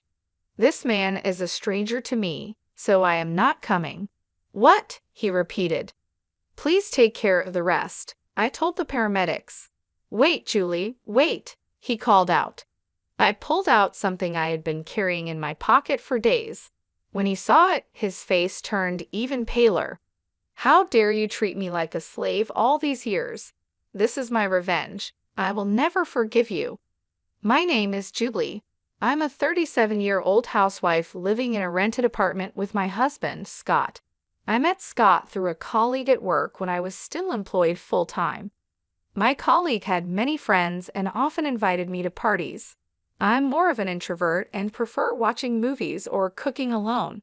I wasn't comfortable with large group activities, so I kept saying no. One time, a colleague invited me to a barbecue with his friends. At first, I refused as usual, but my colleague insisted, and I ended up going. On the day of the barbecue, there were so many people there. One of them was Scott, who later became my husband. I was having a drink a little away from the group when my colleague brought Scott over to me. My colleague said he thought we should meet because we had similar interests. I was surprised, but Scott started talking to me. He was nicely tanned and clearly liked the outdoors. When I talked to him, I found him to be friendly and funny. I thought Scott and I, who both preferred being alone and indoors, wouldn't get along. But as we talked, we found out we had common interests, just like my colleague had said. We hit it off right away. We exchanged contact information and made plans to meet up on our next day off. We went out for dinner and shopping several times and ended up dating. After several years, Scott proposed, and we got married. Scott had always been kind to me, even before we started dating. He was the ideal man to take me out of my indoor lifestyle. That didn't change after we got married, but over the past few years, he started to say and do things that made me uncomfortable. I quit my job and became a housewife because Scott wanted me to. However, he often made sarcastic remarks about it. For example, when I got sick and was late cooking dinner, he came home and said, "Hey, why isn't my dinner ready yet?" "Hi, sorry. I was sick today. I had to rest earlier and couldn't get up. Can you take a bath first?" I replied. "Huh? What's that? You're a housewife. You should at least take care of the meal," he said. Scott never worried about my health, which made me very sad. Another time, I asked, "Hey Scott, there's a reunion coming up in my hometown. I'll finish my chores, so can I go?" "Suit yourself. Well, being a stay-at-home wife is great, you know," he said sarcastically. "I envy you, Julie. You could play around with the money your husband makes. He's usually so nice to me, carrying my purse and bringing me flowers after work. But sometimes he acts like a jerk. I even thought maybe he wanted me to work, so I suggested taking a part-time job. But Scott insisted that wasn't the case. In the end, I was still a full-time housewife. One day, one of Scott's relatives called me out of the blue. I picked up the phone, feeling a little defensive. The relative on the other end of the line called my name in a panic, saying, "Scott's mother has collapsed." I froze for a moment at the unexpected news. According to my relative, she'd gone to visit my mother-in-law a few hours earlier and found her lying in the yard. She called an ambulance, which rushed to the scene and took my mother-in-law to a general hospital. I prepared myself in a panic and ran out of the house. When I arrived at the hospital, I was told her condition was still too unpredictable. As we were talking about this, Scott came running in, out of breath. We moved to the hospital room to check on my mother-in-law. She was lying in bed, covered with various tubes, and it was painful to watch. "Mom," my husband called out to her, but of course she did not respond. Scott stayed in the hospital room for the rest of the day, and I decided to go home and get everything we needed for the hospital stay. After a while, my mother-in-law recovered enough to sit up by herself. However, she still needed help with everything. I'm glad she's able to get up. I wonder if she will be able to walk again if she continues her physical therapy. When my mother-in-law's discharge date was approaching next week, I mentioned it to Scott. Then he started to say something I didn't understand. "Oh yeah, are you ready?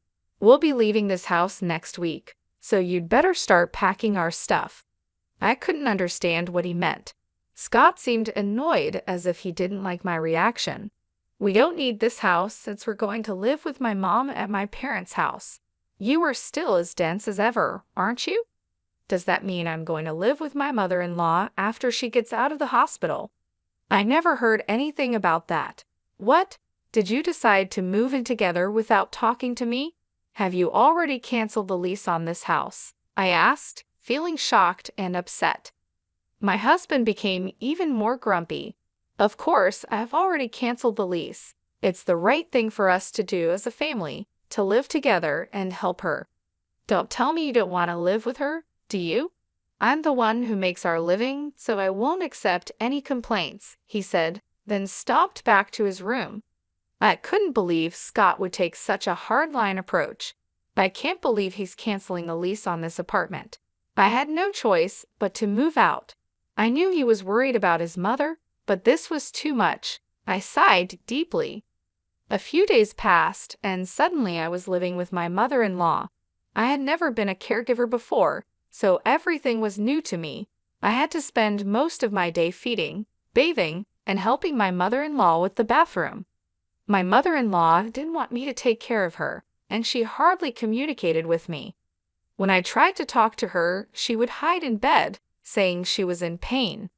When my mother-in-law was healthy, we didn't have a bad relationship. In fact, we sometimes exchanged delicious-looking snacks we found at the department store. Perhaps she was too frail to care about others now. On the other hand, my husband Scott, who had forced us to move in together, rarely came home. After work, he would go out for drinks and come home in the morning. Even when he had days off, he would find some reason to go out. When he was home, all he did was play video games in his room. One day, I decided to talk to Scott while he was playing games. "I know you can't avoid working overtime or drinking with your colleagues, but can't you at least help me take care of your mother when you are at home? Or I would like you to help me with the housework," I said. Scott replied without looking away from the screen, "What are you being so naive for? Housework and caregiving are both your jobs. I'm tired from working, you know. Oh, I'm almost out of coffee. Go make me some. And clean this room, okay? And oh, take these to the dry cleaner. I need them by Friday." He spoke one-sidedly and threw his work clothes at me. This time, I was annoyed and retorted, "That's enough. I've been doing housework and taking care of your mother every day for the past month without a break. Why can't you at least help me a little?" Scott then slams the game controller down on the desk and stands up angrily. "How dare you talk to me like that? Who do you think you owe your livelihood to? If you have a problem with me, then get out. Come on, get your stuff together and get out. Well, I feel sorry for my mom. She's going to be left alone without anyone to take care of her. I couldn't say a word. It's true, I only have a little money saved up, and I can't leave my mother-in-law, who can't do anything for herself. I held back, picked up his suit, and left the room. After about 5 months of this difficult life, my mother-in-law suddenly passed away. I woke up in the morning and went to check on her like I always did, but that day she was no longer breathing. I called an ambulance and took her to the hospital, but it was too late. Scott was in tears, but I couldn't cry. I felt cold when I saw Scott crying. I thought to myself, you didn't do anything to help her. When I realized that I didn't have to take care of her anymore, I felt a sense of relief. I felt guilty for feeling that way. Time passed quickly. After the funeral, I suddenly realized that 3 weeks had passed since my mother-in-law was gone. It was time to organize her belongings. After my husband left for work, I started cleaning my mother-in-law's room.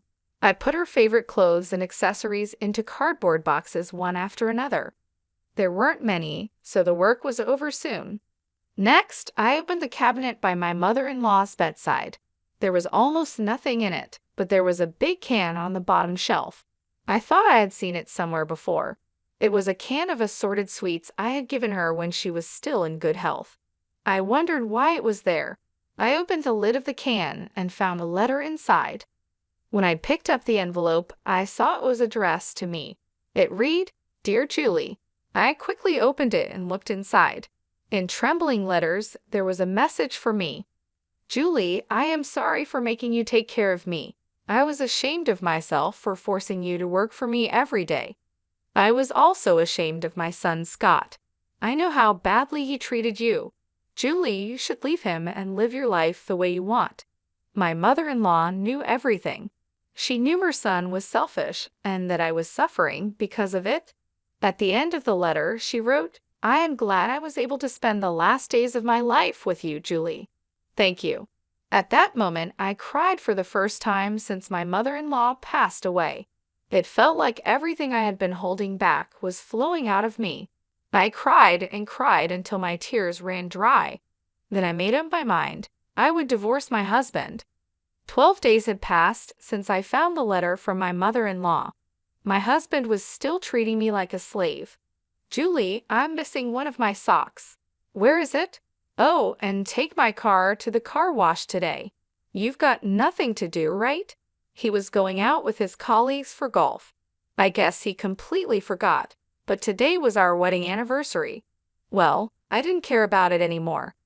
"What are you going to do while I'm golfing?" "You can't just sit around, you know. You have to prepare dinner, clean my room, and clean the bathroom. You have a lot to do." His arrogance left me speechless. "Hey, you hear me? Bring me my sock and a jacket. Hurry up, or I'll be late." At that moment, Scott fell to the floor, clutching his stomach. He was in pain and sweating. He told me to call an ambulance, his words coming out with difficulty. I froze, feeling sad about the situation. Scott yelled at me, "Hurry up, you're really useless. Can't even call an ambulance." Hearing these words, I became strangely calm. Then I called 922, and within minutes, an ambulance arrived with paramedics. The paramedics quickly checked Scott's condition and placed him on a stretcher. They turned to me and said, "You are his wife, aren't you? Would you come with us to the hospital?" Scott looked at me with pleading eyes as he was placed on the stretcher. I looked him right in the eye and said, "No, I will not." I said it firmly, without hesitation.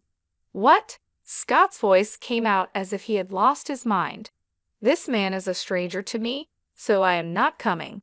Please take care of the rest," I said firmly. Then I confronted Scott with something I had been carrying in my pocket for the past few days. It was the divorce papers that I had been forced to sign during a fight a while ago. My husband had always told me that if I disobeyed him, he would serve me with the divorce papers. Scott tried to snatch the divorce papers from me, but he couldn't move due to the pain. He had to lean back on the stretcher without any effort. "Excuse me, but please leave now, I told the paramedics, who finally took my husband away. In the ambulance, he must have looked like a poor husband whose wife had given him a divorce. He should be embarrassed. I watched the ambulance leave and then went back to the house. It took a long time, but the divorce papers were accepted, and the divorce was officially finalized. While Scott was in the hospital for a week, I was busy packing my belongings and sending them to my parents' house. One day, I ran into Scott at the grocery store. He looked desperate.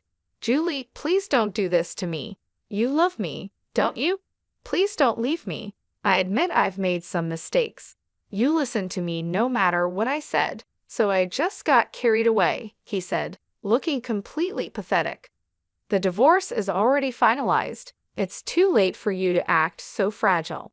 Go ahead and live your life as you please," I replied. He looked shocked, his hands shaking and his face turning pale.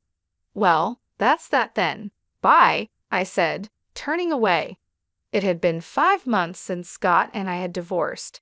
One day, Scott showed up at my parents' house. He was ringing the intercom and calling out my name so loudly that I had no choice but to see him. Sure enough, he wanted me to get back together with him. "Julie, please, I can't live without you," he pleaded. I looked at him and shook my head. "Scott, we're done. It's over. You need to move on," I said, trying to stay calm. He looked like he was about to cry, but I had no sympathy left for him. He had made my life miserable for so long, and I was finally free. Scott didn't give up easily. He kept coming back, trying to talk to me, trying to convince me to give him another chance. Each time, I stood my ground. "No, Scott, we're not getting back together. You need to accept that," I repeated over and over. It wasn't easy. There were moments when I felt a pang of guilt, moments when I wondered if I was being too harsh. But then I remembered all the times he had belittled me, all the times he had made me feel worthless. I remembered the letter from my mother-in-law, and I knew I was doing the right thing. One day, I found a new place to live. It wasn't much, just a small apartment, but it was mine. I moved in, set up my things, and started a new chapter in my life. It felt good to be in control, to make my own decisions without anyone telling me what to do. I found a part-time job at a local bookstore. It didn't pay much, but it was enough to get by. More importantly, it gave me a sense of purpose, a reason to get up in the morning. I made new friends, started new hobbies, and slowly I began to rebuild my life. Scott eventually stopped trying to contact me. I heard through mutual friends that he had moved to another city, started a new job. I wished him well, but I was glad he was no longer a part of my life. Looking back, I realized that leaving Scott was the best decision I had ever made. It wasn't easy, and it took a lot of courage, but it was worth it. I was finally free to be myself, to live my life on my own terms. And that was the greatest gift I could have ever given myself. When I kept quiet, he began to tell me about his current life. "I can't cook because you always did all the housework," he said. "Now, I only eat TV dinners or go out to eat." He admitted he had gained 20 pounds since the divorce. It was clear to see the extra weight on his face and stomach. He went on, "I don't know how to do laundry either. My shirts are wrinkled and smell bad, making me look dirty." It was true his clothes were a mess, and he looked unkempt. "I finally realized how much you did for me, Julie. If I don't fix this, people at work won't respect me," he said, starting to cry. But I knew those tears were just to make me feel sorry for him and get me back to being his servant. There was no way I was going back to that life. "If you don't leave, I'll call the police," I said firmly, treating him like a stranger. Scott got scared and left the house, crying. I'm sure he won't bother me anymore. At least, I hope so. My ex-husband seems to be having a hard life now, but I am doing quite well. I stayed at my parents' house for a while, but now I rent a small apartment and live alone. My standard of living is lower than when I lived with Scott, but I enjoy having my own time and space. I thought it would be hard to find a job at my age, but a friend of mine knew someone who was retiring, and I got a job to take her place. I feel so happy to spend time and money only on myself without anyone telling me what to do. From now on, I want to take care of myself at my own pace. It's the beginning of a new chapter in my life. I have learned to enjoy the little things, reading a book in peace, cooking my favorite meals, and decorating my apartment just the way I like it. Scott tried to contact me a few more times, but I ignored him. Once, he showed up at my parents' house, ringing the intercom and calling my name loudly. I had no choice but to see him. He pleaded with me, saying, "Julie, please, I can't live without you." I looked at him and shook my head. "Scott, we are done. It's over. You need to move on," I said calmly. He looked like he was about to cry again, but I had no sympathy left for him. He had made my life miserable for so long, and I was finally free. I started making new friends and picking up new hobbies. I joined a book club and started taking yoga classes. I even took a cooking class and learned how to make new dishes. My life was finally my own, and I loved every moment of it. One day, while walking in the park, I ran into an old friend from school.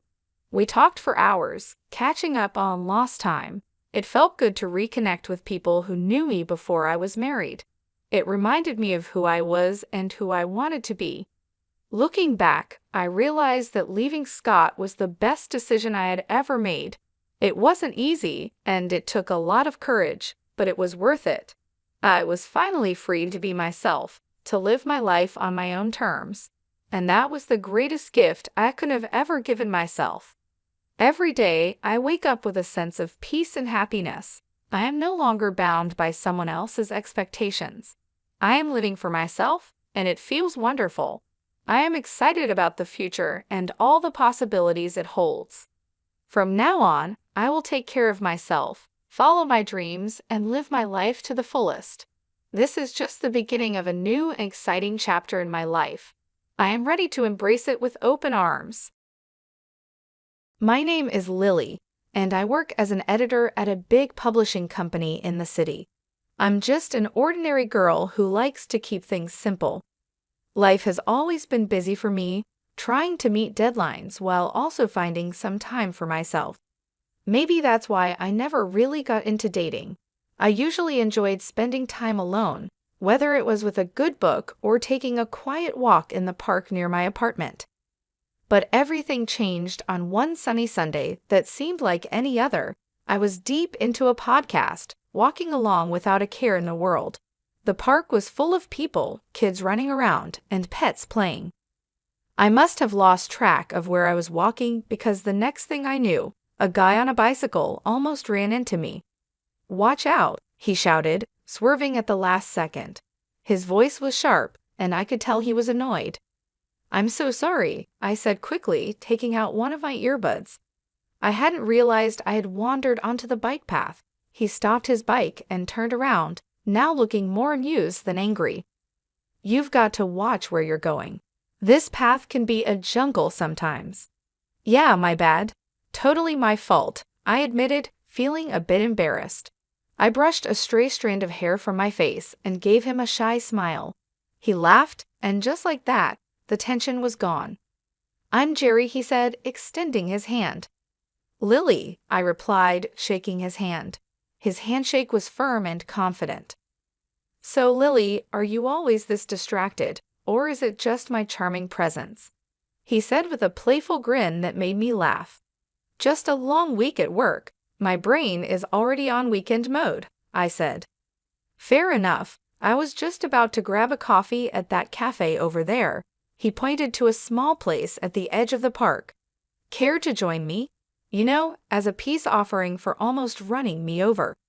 I thought about it for a moment. He seemed nice, and honestly, I was curious. "Sure, I could use a coffee. Why not? It might even make for a good story," I said as we walked to the cafe. Jerry was easy to talk to. He told me about his job at a car sales company and how he liked to spend his weekends biking or hanging out with friends. He wasn't from the city. He moved here because he thought it offered more opportunities. "You know, big city dreams and all that," he said with a smirk. I shared a bit about my job too, explaining how I loved books and turned that passion into a career. It's better than being stuck in a cubicle doing something you hate, I added. We reached the cafe and ordered our coffees. While we waited, I realized how comfortable I felt around him. It was strange because I'm usually a bit reserved around new people, but with Jerry, the conversation just flowed. After meeting Jerry, we started hanging out more. He was funny and easygoing, but it wasn't long before I started noticing little things that bothered me. At first, it was nothing major, just small comments here and there that made me raise an eyebrow. One Sunday, we decided to go out for dinner, and somehow the topic of careers and family came up. We were just chatting about work and life, nothing serious, or so I thought. "So how's the book world treating you?" Jerry asked, taking a sip of his beer. "It's busy as always.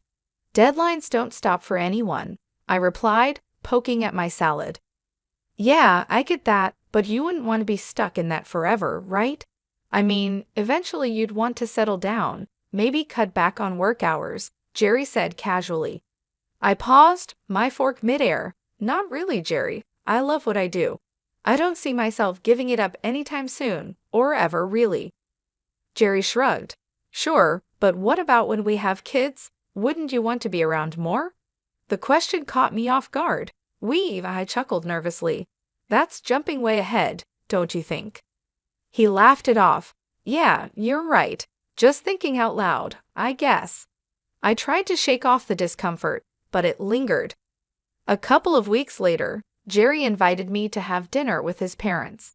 I figured it was a good sign, thing getting serious and all. I was nervous but hopeful. That dinner, though, opened my eyes a bit more. His parents lived in a cozy, well-kept house in the suburbs. His mom, Mrs. David, was all smiles when we arrived. "Lily, so lovely to finally meet you. Jerry has told us so much about you," she gushed, pulling me into a hug. "Thank you for having me, Mrs. David. It's great to meet you too," I replied. I managed to reply with a smile. Dinner was going well until Mrs. Davids started talking about family and marriage. "You know, Jerry was always the responsible one," she said, serving herself more potatoes. "We've always told him how important it is to find a good girl who knows how to take care of a home." Jerry's dad nodded in agreement. "Absolutely, it's about building a strong foundation. A man needs to provide, and a woman, well, she takes care of the home." I glanced at Jerry, hoping he'd say something, but he just focused on his food. Mrs. David continued, "That's how we raised our boys. Family first, right, Jerry?" "Right, Mom," Jerry finally said, looking up. His agreement felt like a punch to the gut. I tried to stay calm. "It's interesting because I've always been very focused on my career. I love my job and believe in contributing equally." Mrs. David smiled, but it felt forced. "Of course, dear, but you'll see, priorities change when you have children. It's only natural for a woman to want to stay at home with her babies." The rest of the evening passed in a blur. We left shortly after dinner, and the drive home was tense. I broke the silence. "Your mom has some strong opinions about family roles. Do you feel the same way?" He hesitated, then said, "I think there's some truth to it. It worked for my parents." Despite the uneasy dinner with Jerry's parents, our relationship continued. Somehow, the good times seemed to outweigh the bad, and I found myself agreeing to marry him. Looking back, love must have blinded me because those warning signs were still there in the back of my mind. The wedding planning began, and it was all a whirlwind. Jerry wanted something simple, and so did I. We decided on a modest ceremony with just close family and friends. As the day approached, the real pressure started to build, not about the event, but about what our lives would be like afterward. After the ceremony, at the reception, Jerry's mom pulled me aside. Her smile was wide, but her eyes were serious. "Lily, dear, I'm so happy for you both. Remember, a good wife supports her husband no matter what." "Thank you, Mrs. David. I intend to be a supportive partner," I replied, trying to keep my voice steady. And remember, dear, when the babies start coming, it's best if you're at home. You can't trust strangers to raise your children, she added. Her words felt like a warning, and the finality in her tone made my stomach churn. I just nodded, not trusting myself to speak. Later, when Jerry and I were alone, I said, "Your mom talked to me about kids and me not working." I started watching his reaction closely. Yeah, she's just looking out for the future. She means well, Lily, you know how moms are. Jerry brushed it off, taking a sip of his champagne. But you know I'm not planning to quit my job, right? Even when we have kids, I said, needing him to understand. Jerry paused, his face serious. We'll see, Lily. Things change. We'll do what's best for our family. After our wedding, Jerry suggested we move to a larger apartment closer to his work at the car sales company. The place was nice, bigger than our old one, but it was right next door to his parents' house. I had my doubts about why he chose this particular spot, but I agreed, hoping for the best. Once we settled in, the reality of our new life together began to show. Jerry started bringing up his idea of a traditional family more often, where he would be the breadwinner, and I would handle the household and, eventually, the kids. One evening, we sat down with our finances spread across the dining table, a mess of bills and budgets under the dim light. I tried to show him how keeping both our jobs was better, especially with the economy being unstable. Look at these numbers, Jerry. With both incomes, we're not just getting by, we're actually saving. It doesn't make sense for me to quit my job, I said, pointing at the spreadsheet. Jerry shook his head, pushing the papers away slightly. It's not just about the money, Lily.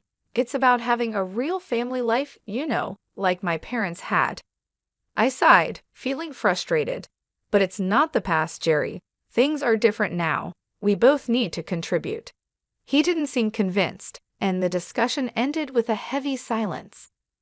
The situation got more complicated with his mother, Mrs. David, living so close. She dropped by often, unannounced, each visit with a new critique about how I was managing our home. One afternoon, I was sorting through some work emails when she came in without a greeting. She started inspecting the house, wiping her finger along the bookshelf, looking for dust. Lily, you really should focus more on keeping a cleaner house. A dusty home is not a healthy home, she said, her tone sharp. I clenched my teeth, trying to stay calm. I cleaned yesterday, Mrs. David, and I work full-time. It's just a little dust. That's just it, you work too much. If you were home more, maybe things wouldn't slip through, she countered, walking over to the linen closet. She pulled out a sheet, checking for any signs of improper laundering. I followed her, my hands clenched into fists at my sides, trying to keep my cool. I manage my time just fine, Mrs. David. Jerry and I are both happy with how things are, I said. She shook her head and moved to the kitchen to check the contents of our fridge. A woman's place is taking care of her home and husband. All these modern ideas about women needing careers are nonsense. Every comment stung, and I felt my defenses rising. Maybe that worked for you, but I'm not you. I'm not going to quit my job and become someone I'm not. When Jerry came home that evening, I tried to explain how suffocating his mother's visits were becoming. He listened, but his response chilled me.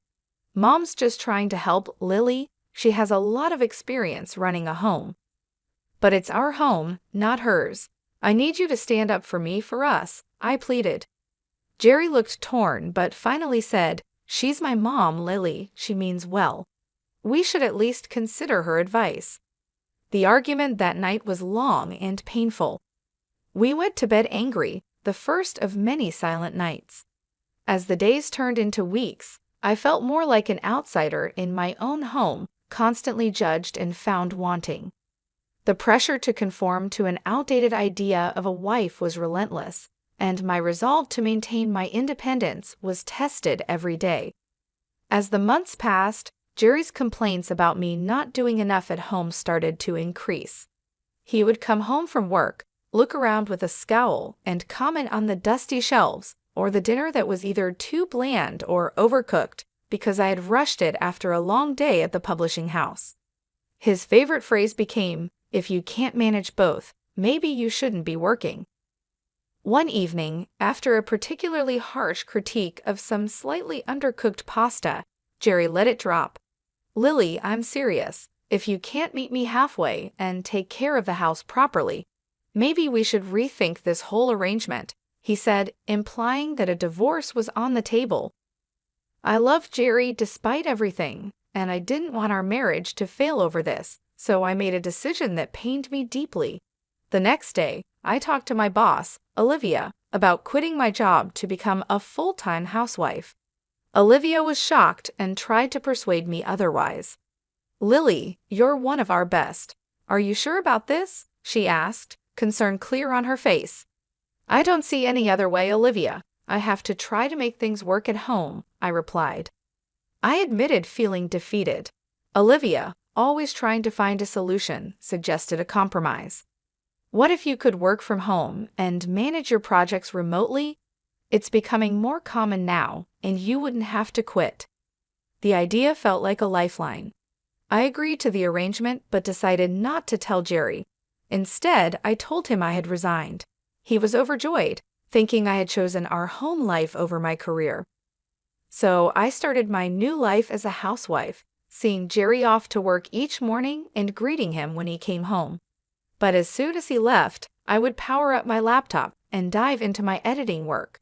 It was a strange double life, but it worked. The money I earned from my remote job, I secretly saved in a separate bank account, just in case.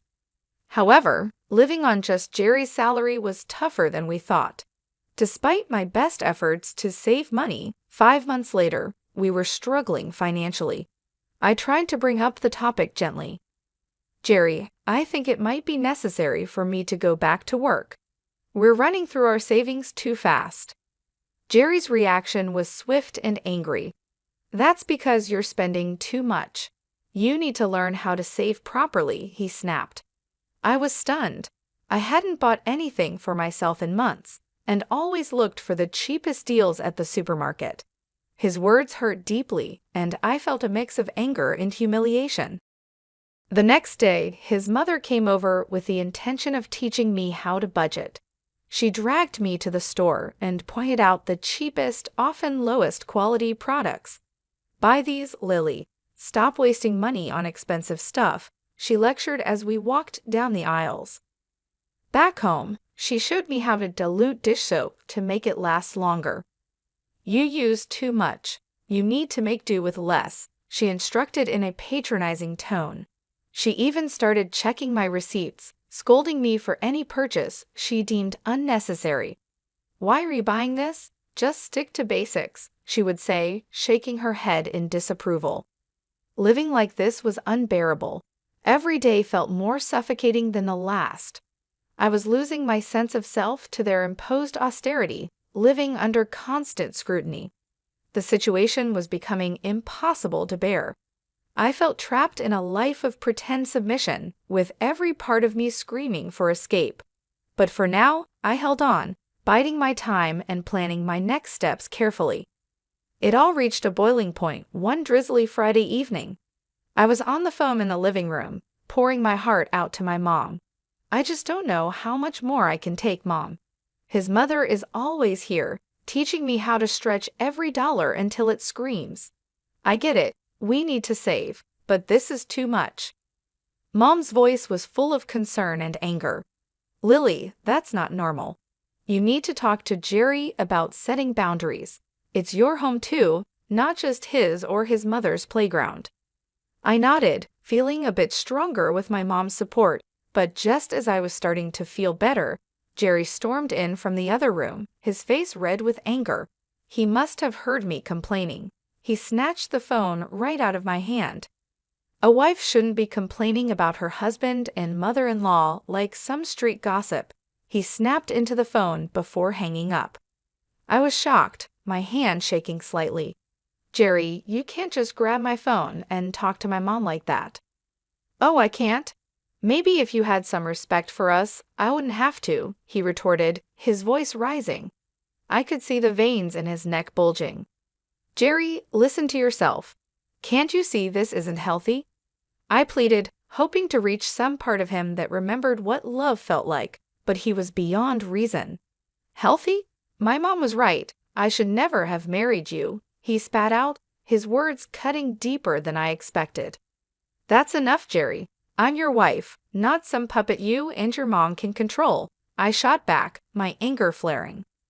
Then act like it, or leave, he shouted, his face inches from mine. I stared at him, disbelief and sadness warring inside me. You want me to leave at 6 a.m. It's dark and pouring rain outside. If you don't like how things are, then yes, get out, he replied coldly, his eyes unyielding. I knew then that nothing I could say would change his mind or the situation. Shaking, I grabbed a few essentials, my laptop, some clothes, and my phone. When I reached for my purse, Jerry was quicker, snatching it away. You think you're leaving with this? I earned this money, not you. Fine, keep it, I said, my voice hollow. I couldn't believe this was happening. I called a taxi and waited by the door, my heart pounding. The taxi pulled up, and I stepped out into the cold night air, drenched by the rain. As I climbed into the car, a strange calm settled over me. I was doing this. I was leaving. Later at the hotel, as I lay in the unfamiliar bed, I felt a mix of emotions. I felt a wave of relief amidst all the chaos. Despite everything, I hadn't quit my job, and my secret savings account, which Jerry didn't know about, was now my lifeline. As dawn broke, I got up, the weight of my decision heavy on my mind. Today was the day I would take control back. I had an appointment with a lawyer to talk about filing for divorce. It felt surreal, like I was living someone else's life. The lawyer's office was a simple, unremarkable place, tucked between a row of old brick buildings. Inside, Mr. Richard, my lawyer, was a straightforward man who didn't waste any time. Let's get down to business, he said as soon as I sat down. You're here to file for divorce, correct? Yes, I confirmed, my voice steadier than I expected. I can't go back to the way things were. Mr. Richard nodded seriously. All right. I'll need all the details, any joint accounts, property, anything that needs untangling. We spent the next hour going over everything. He explained the legal process, what I could expect, and what my rights were. He was thorough, making sure I understood each step before preparing the necessary documents. You'll need to serve these to your husband, he instructed as he handed me the envelope, sealed with a stamp that felt like the seal on my old life. With the divorce papers in hand, I went back to the apartment I had shared with Jerry. He was still asleep, probably exhausted from last night's argument. The apartment felt different as I packed my things, each item I put away marked the end of another shared chapter. By the time I finished packing, Jerry was waking up. He wandered into the kitchen, bleary-eyed and clearly confused to see my bags piled by the door. What's going on? He mumbled, scratching his head. I didn't have much to say, just actions to take. Instead of answering, I handed him the envelope. These are for you, I said, my voice calm despite the emotions swirling inside. Jerry tore open the envelope, a frown forming as he read the contents. Divorce, he laughed, disbelief in his tone. You think you can just walk out, and everything will be all right? He looked up from the papers, his eyes cold. Come back when you're ready to apologize, and maybe I'll consider taking you back. But remember, you'll have to listen to my mother from now on. The absurdity of his words almost made me laugh, but I held it back. I'm not coming back, Jerry. We're done. As I walked out of that apartment, the air felt different, crisper, almost hopeful. I went straight to the new place I had rented just days before. It was small, but it was mine, a space where I could start fresh. Every step I took felt heavy, but it also felt right. A few weeks after moving in, I was back at the office, fully diving into the whirlwind of publishing deadlines and meetings with authors. Being around my colleagues again and feeling the familiar rush of an approaching deadline reignited a spark in me that I thought I had lost. Days at the office blended into weeks, and before I knew it, I was back in my groove, managing manuscripts and deadlines with a new sense of purpose. The challenges I had faced in my personal life had given me a fresh perspective, and it felt really good to be back. The familiar world of texts and typos was more comforting than I had imagined. During this time, I reconnected with old people who knew me long before Jerry. We met for drinks after work and shared meals on weekends. Slowly, I started to feel more like myself than I had in years. The laughter and light-hearted teasing grounded me, and in their company, I rediscovered parts of myself I had forgotten. A few months into this new phase, I received an unexpected call from Jerry. His voice was awkward and tinged with desperation. "Hey, I got laid off. Things are pretty rough," he started, stumbling over his words. "I was thinking maybe you could help me out financially. And, maybe we could start over rebuild. I mean, if you apologize to me and my mom and show some commitment." His request hung in the air, audacious and somewhat insulting given our history. "Jerry, you really think I'd come back to support you and your parents after you kicked me out? You're out of a job now, and suddenly all your high and mighty principles are gone." There was a pause. "So that's a no?" he asked, sounding smaller and deflated. "Jerry, I'm doing really well. And honestly, I'm enjoying my freedom too much to give it up again. I hope you find your way, but it won't be with me." My words were firm, sealing the end of our relationship. After hanging up, I felt a surge of empowerment. Jerry's call, though ridiculous, had reaffirmed something important for me. I was truly free now, and no offer or plea was going to change that. My name is Lauren, and I work as a nurse. My husband, Eric, is currently a full-time stay-at-home husband. Not long ago, Eric was working as a company employee, but he decided to quit his job because he didn't get along with his new boss. When Eric told me about his decision, I was quite angry that he quit without consulting me first. However, I tried to stay positive, thinking it might be better that he made the decision to leave before the job made him depressed.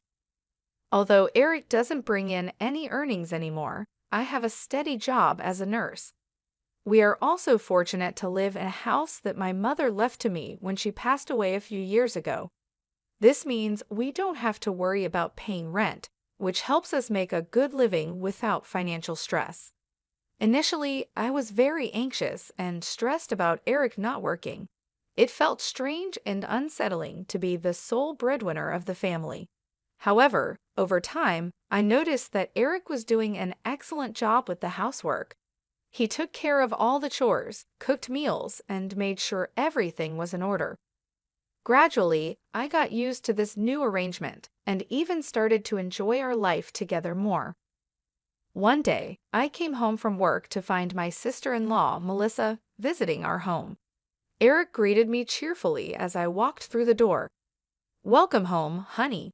Hope you had a great day at work. Oh, I think I forgot to tell you Melissa was coming over. I'm sorry I forgot to mention it." To be honest, I was a bit upset with Eric. He spoke as if he wasn't sorry about it at all. But then, I realized it had been a long time since I had seen Eric so cheerful and relaxed. "I see. It's totally fine. But from next time, could you please let me know in advance?" I replied, trying to stay calm. Eric smiled and agreed. He then turned to Melissa and suggested, "Maybe it's time for you to head home now." But Melissa didn't seem to agree. "Already, I don't want to go home yet. Since this house has enough space and room, I think I want to sleep over tonight," she said. I was taken aback by her response. It was unexpected and put me in a difficult position. I didn't want to be rude, but at the same time, I was hoping for a quiet evening after a long day at work. However, seeing Eric so happy and my sister-in-law being comfortable, I decided to go along with it for now. I smiled and said, "All right, Melissa, you can stay over tonight. But please, next time, let us plan it out a bit better." Melissa beamed with joy, and Eric looked relieved. We spent the evening together, and I tried to make the best of it, even though it wasn't what I had planned. I reminded myself that family is important, and making small sacrifices can lead to stronger bonds and happier moments. I looked at Eric's face, and in a panic, he told her, No, it's too sudden, Melissa. Please go home for today. When Eric said that, Melissa glared at me and went home angrily. Why did Melissa come over today?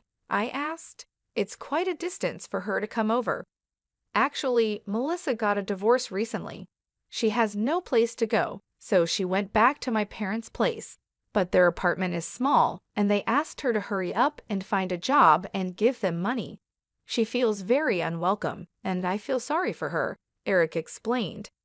I listened to my husband and got frustrated because I couldn't understand why he felt so sorry for her. Then Eric said, I am sorry about today. I have been searching but couldn't get a job, and I wanted someone to listen to me for a change, so I let her in. I was angry at Eric for his selfish behavior but realized he needed this. I said, okay, it's true that it's better to have someone than being alone in that kind of situation. But next time, make sure you call me and have her leave before I get back, okay? I wondered if I was spoiling Eric too much, but I made sure he knew to inform me next time, so I stopped talking about it further that day. 5 days later, Eric texted me while I was at work. Hey, hope your day is going great at work. Melissa is saying that she wants to come over if that is okay with you. You're working until 8 p.m. today, right? I will make sure to have her leave before 8 p.m. It had only been 5 days since she last came over. Eric said he would make sure Melissa leaves before 8 p.m., but I worried about how long she planned to stay. I said, fine, make sure she leaves as soon as possible. I really didn't want Melissa to come over, but seeing Eric so happy about it, I agreed. I wanted Eric to enjoy his time with his sister, so I didn't think much about it. At work, it was such a busy day that I totally forgot Melissa was coming over. When I finally got home, she was still there. Huh, why are you still here? I asked, feeling a bit annoyed. Eric noticed my bad mood right away and panicked. I'm so sorry. I've been asking Melissa for advice and lost track of time. Melissa will leave now. Eric turned to Melissa, and she sighed, saying, Yes, I will go home now. She started packing her things, acting annoyed, and then laughed. Her attitude really bothered me, so I said, What's up with her? This isn't her house. Doesn't she have any sense? Eric defended her, You're saying too much. She came all the way here just to help me. I thought they could have met somewhere else, but I was too tired to argue. You're right, sorry I said too much. I'm just too tired today. I need to rest. Eric looked like he wanted to say more, but I was exhausted, so I went to bed without another word. The next day, I had a day off and was relaxing at home. Eric came up to me and said, About yesterday, I'm sorry. I was wrong. I wanted you and Melissa to get along, but it wasn't a good time. Since we hadn't talked much lately, I realized how much he wanted us to get along. Oh, that's the reason. I've been so busy that I haven't made time for us. I did say too much yesterday. I'm sorry. Eric was happy we talked it out. Okay, today I'll make your favorite dish, meatball pasta. He started cooking, and then his phone rang. Who's calling? I asked. Oh, it's Melissa. I wonder why, he said. I had a bad feeling about it, but told him, maybe it's urgent. Eric checked with me and then picked up the phone. I couldn't hear what Melissa was saying, but the call ended quickly. How was Melissa? I asked. She said she has something to tell me, so she's coming over now, Eric replied. I was irritated because I didn't want to see her on my day off, but since she was already on her way, I couldn't say anything about it. Eric tried to lighten the mood by continuing with dinner. As he cooked, I sat on the couch, feeling a mix of frustration and exhaustion. I had hoped for a quiet day off, but it seemed that wasn't going to happen. I sighed and decided to make the best of it. Melissa arrived shortly after, knocking on the door with an urgency that matched my bad feeling. Eric let her in, and she walked straight into the living room without much of a greeting. I have something important to tell you both, Melissa said, her voice serious. I exchanged a glance with Eric, who looked just as puzzled as I felt. What is it, Melissa? I asked, trying to keep my voice calm. She took a deep breath and said, I've been offered a job in another city, and I'm thinking of taking it. But I need a place to stay until I get things sorted out. My heart sank. The last thing I wanted was more disruptions in our already hectic lives. But before I could respond, Eric spoke up. That's great news, Melissa. Congratulations on the job offer, he said, his face lighting up. But where do you plan to stay? Melissa looked at both of us with hopeful eyes. I was hoping I could stay here, just for a little while. I promise it won't be long. I felt a wave of frustration wash over me. We had just talked about needing more time for ourselves, and now this. But seeing the hopeful look on Melissa's face and Eric's supportive expression, I knew I couldn't outright refuse. I understand your situation, Melissa, I said, choosing my words carefully. But we need to set some ground rules if you're going to stay here. It can't be like last time.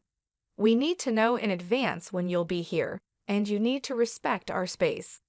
Melissa nodded eagerly. Of course, Lauren. I'll make sure to follow your rules. Thank you so much for understanding. Eric looked relieved, and I sighed, hoping we could manage this new arrangement without too much trouble. All right, let's get through dinner first, I said. Then we can talk more about the details. We sat down for the meal Eric had prepared, and the conversation was mostly light, though I couldn't shake the underlying tension. After dinner, we discussed Melissa's stay in more detail, setting clear boundaries and expectations. As I lay in bed that night, I couldn't help but feel a mix of worry and hope. I wanted to support Eric and Melissa, but I also needed to protect our space and sanity. It was going to be a delicate balance, and I hoped we could manage it without too much strain on our relationship. The days that followed were a test of patience and understanding. Melissa kept to her promise, respecting our space and giving us advance notice of her plans.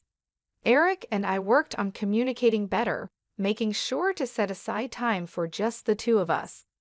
In the end, it wasn't easy, but we managed to find a rhythm that worked for everyone.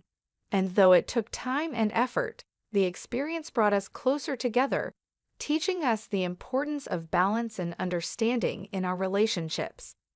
I'll make Melissa's pasta too, Eric said happily and started cooking. He didn't notice I was upset, and I couldn't understand why he didn't refuse her from coming over. But I thought this was my chance to tell her myself. After 15 minutes, the doorbell rang. Since our house was far from where Melissa was staying, I didn't expect her. But it was Melissa at the door with a big suitcase. I had a bad feeling about this, but let her in. Eric was still preparing lunch, so I asked Melissa, what happened? Melissa looked like she was crying and said, Actually, I got kicked out from my parents' house. They kicked me out because I wasn't working. They said I have no right to stay there. They are such horrible parents, right? My bad feelings were coming true as I listened. Then Eric said, What the heck, that sucks. Family is about helping each other out. They are such horrible parents. I was annoyed by what Eric said, but since it wasn't my business, I kept my mouth shut and listened. Melissa said, You see, I have nowhere to go, so I want you to let me live here. I didn't want Melissa to stay with us and tried to refuse, but before I could, Eric said, Well, then there's no other choice but for you to stay with us. Luckily, we have a spare room, so stay with us from today. I glared at Eric and he said, What's with that facial expression? Melissa needs help. I couldn't take it anymore and said, What are you saying? Don't make this decision on your own. Eric, you're not working, and Melissa, you're not working either, right? I can't support two people on my salary alone. At that moment, something hit me on the head. I didn't know what happened, but then Melissa said, Eric, don't throw an egg at her. She was laughing hysterically, and when I touched my hair, I felt eggshells. Eric said, It's your fault, Jessica. Be nicer to Melissa. If you keep having this horrible attitude with Melissa, we're getting divorced. And if we get divorced, you know you'll have to leave this house, right? Eric looked at me triumphantly, and Melissa looked at me with satisfaction. Since I kept quiet, they thought I was convinced by them. Melissa asked, Jessica, are you ready to apologize to us? If so, then just go take a shower, and then we can eat the meatball pasta. I prepared to talk about how the three of us were going to live together. Eric happily finished preparing lunch while Melissa snickered at me and relaxed on the couch watching TV. I had something to say to both of them, but instead, I took Melissa's luggage and threw it off the balcony. They were shocked by my sudden action and yelled, "What are you doing? Are you out of your mind?" Eric panicked and told me to go get the stuff I threw out. I replied, "Why should I? This is my house. I won't allow you to do anything anymore." Eric said, "What are you saying? This is our house, as husband and wife, so it's my house too. I am letting my sister stay here." I scoffed and laughed, and he asked, "What's so funny?" I replied, "Don't you know that I'm the owner of this house? My mother gave it to me, so you have no right to it." Eric and Melissa looked surprised. They said, "For real? Oh no, that's not right. Even if that's the case, since we're still married, it doesn't really matter, you know." They started mumbling, so I said, "This house is mine. If you want to live with your sister so badly, why don't you rent a house and live with her? Besides, why should I support people who don't work at all? Eric, you worked hard until you quit your job, so I didn't say anything about it. But recently, you haven't been doing any housework either. Honestly, I'd rather live alone." When I told Eric what I had been thinking, he said, "Oh really? So that's what you've been thinking about, huh? Well, I don't want a wife who doesn't take care of my family and can't even thank me for taking care of the house." As he said that, he took out divorce papers. I wondered how he had them prepared so quickly. My sister-in-law looked at me with a huge grin on her face, and I understood that she was the one who came up with this idea. "I've already written my part, so all you have to do is fill in your part," Eric said. "I'll give you some time to think alone. Since you don't have any other choice, just contact me when you want to apologize, all right?" After they said that, both Eric and Melissa left. I quickly took a shower, completed the divorce papers, and went to submit them. I think my husband showed me the divorce papers to scare and threaten me, even though it was Melissa's idea. "I've already written my part, so all you have to do is fill in your part," Eric said. "I'll give you some time to think alone. Since you don't have any other choice, just contact me when you want to apologize, all right?" After they said that, both Eric and Melissa left. I quickly took a shower, completed the divorce papers, and went to submit them. I think my husband showed me the divorce papers to scare and threaten me. Even though it was Melissa's idea, Eric went through with it. I don't want a husband who would do such a thing to his own wife. A few days later, Eric called and asked, "Are you ready to apologize?" I was really angry. "What are you calling about all of a sudden? Why should I contact you? You're just a stranger to me now." Eric sounded confused. "What do you mean, a stranger? Is there something wrong with your brain?" He didn't seem to understand the situation, so I decided to tell him clearly. "I submitted the divorce papers, and it's finalized. So you and I are strangers now. Oh, and I sold my house already, so even if you try to come back, there's no point. I also quit my job and am starting fresh somewhere else. I sent all your belongings to your parents, and they should be arriving soon. I'm worried if they'll all fit in their small place." Eric seemed clueless about what was happening and sounded like he was arguing with someone on his end. "Anyway, you're the one who suggested the divorce in the first place, right? I have nothing more to say to you.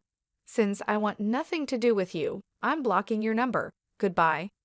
My ex-husband yelled something, but it wasn't my concern. I hung up and blocked his number. A few months later, I happened to visit the area where I used to live. On my way home, I stopped by a supermarket. There, I saw someone who looked like my ex-husband, Eric, working. It seemed like he made a mistake at work, and a younger woman was scolding him. Oh, how many times do I have to tell you to understand? Don't make me repeat myself, she said while other workers chuckled at the scene. I felt a bit bad for him seeing the situation.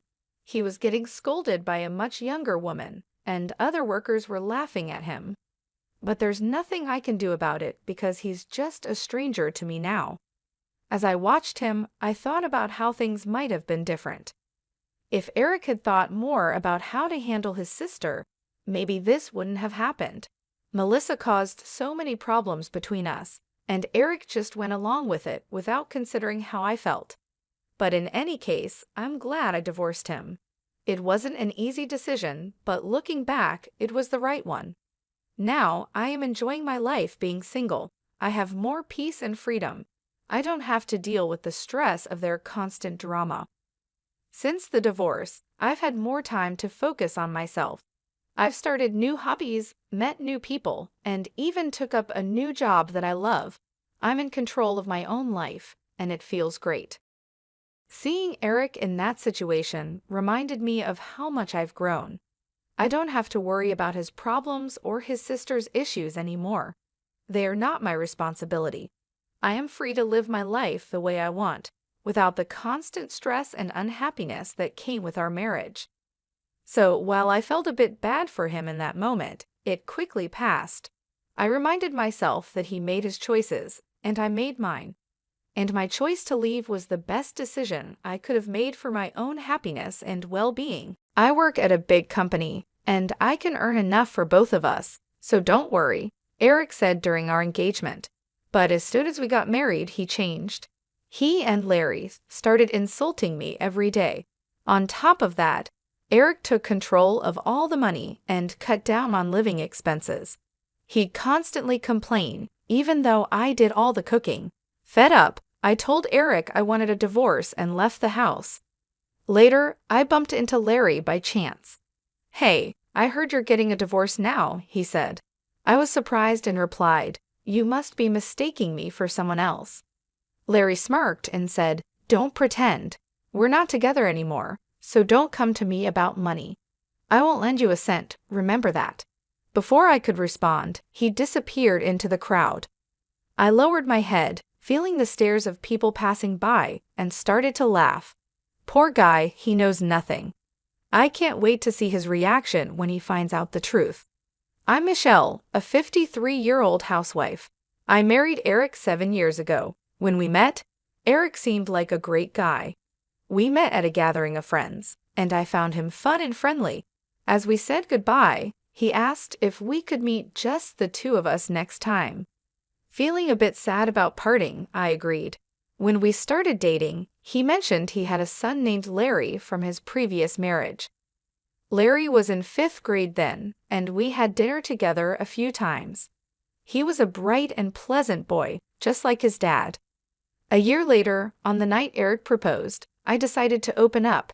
You know I live with my parents and work part-time, right? The company I joined right after graduation was really tough and it ruined my health, I said. Is that so? It must have been hard to quit, Eric replied.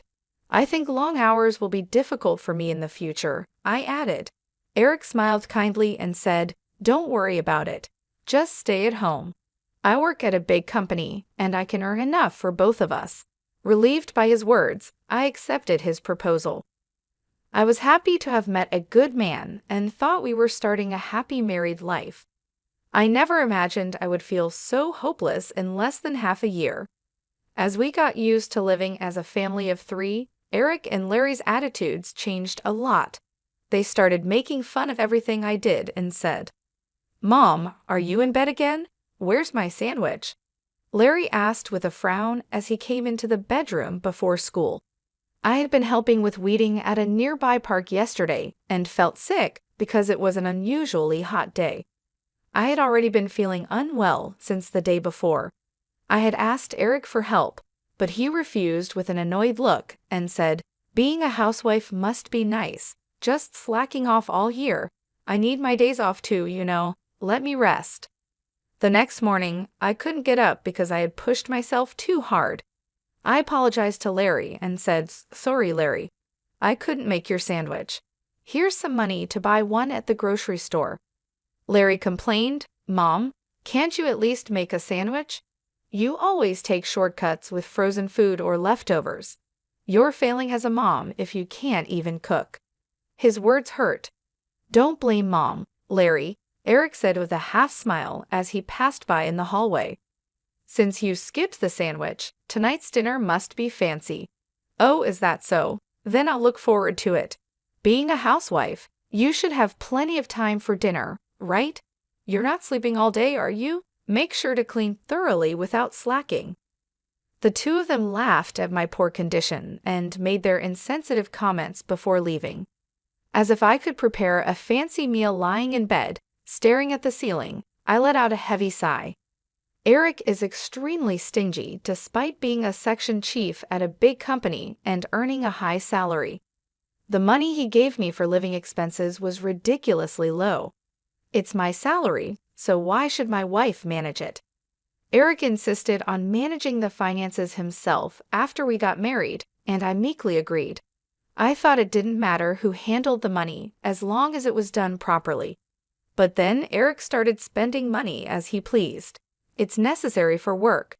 Drinking expenses are business expenses. It's essential, he would say, as an excuse to buy expensive clothes and watches for himself. But he would make a sour face even if I needed something small. When I bought cheap snacks, Eric would get angry because he believed a housewife doesn't need any spending money. I had to ask for his permission every time I wanted to spend money, whether it was for a haircut or buying clothes. One pair of jeans is enough, isn't it? You're buying more, he would ask. I replied, I want a warm pair for winter. He said, fine, but get them from a cheap store. I'd also wanted to go to the hair salon regularly. Can I go once every 3 months to keep my hairstyle? I asked. Eric scoffed. Why do you need to be fashionable? If you keep your hair long, you only need to cut it once every 7 months. No more haircuts. Because of this, I was only allowed to buy cheap makeup from drugstores. I wanted to use better products because the cheap ones were harsh on my skin, but Eric didn't care. The money Eric gave for living expenses was very low, about 1/3 of what most people spend. With this small budget, it was hard to maintain a balanced diet.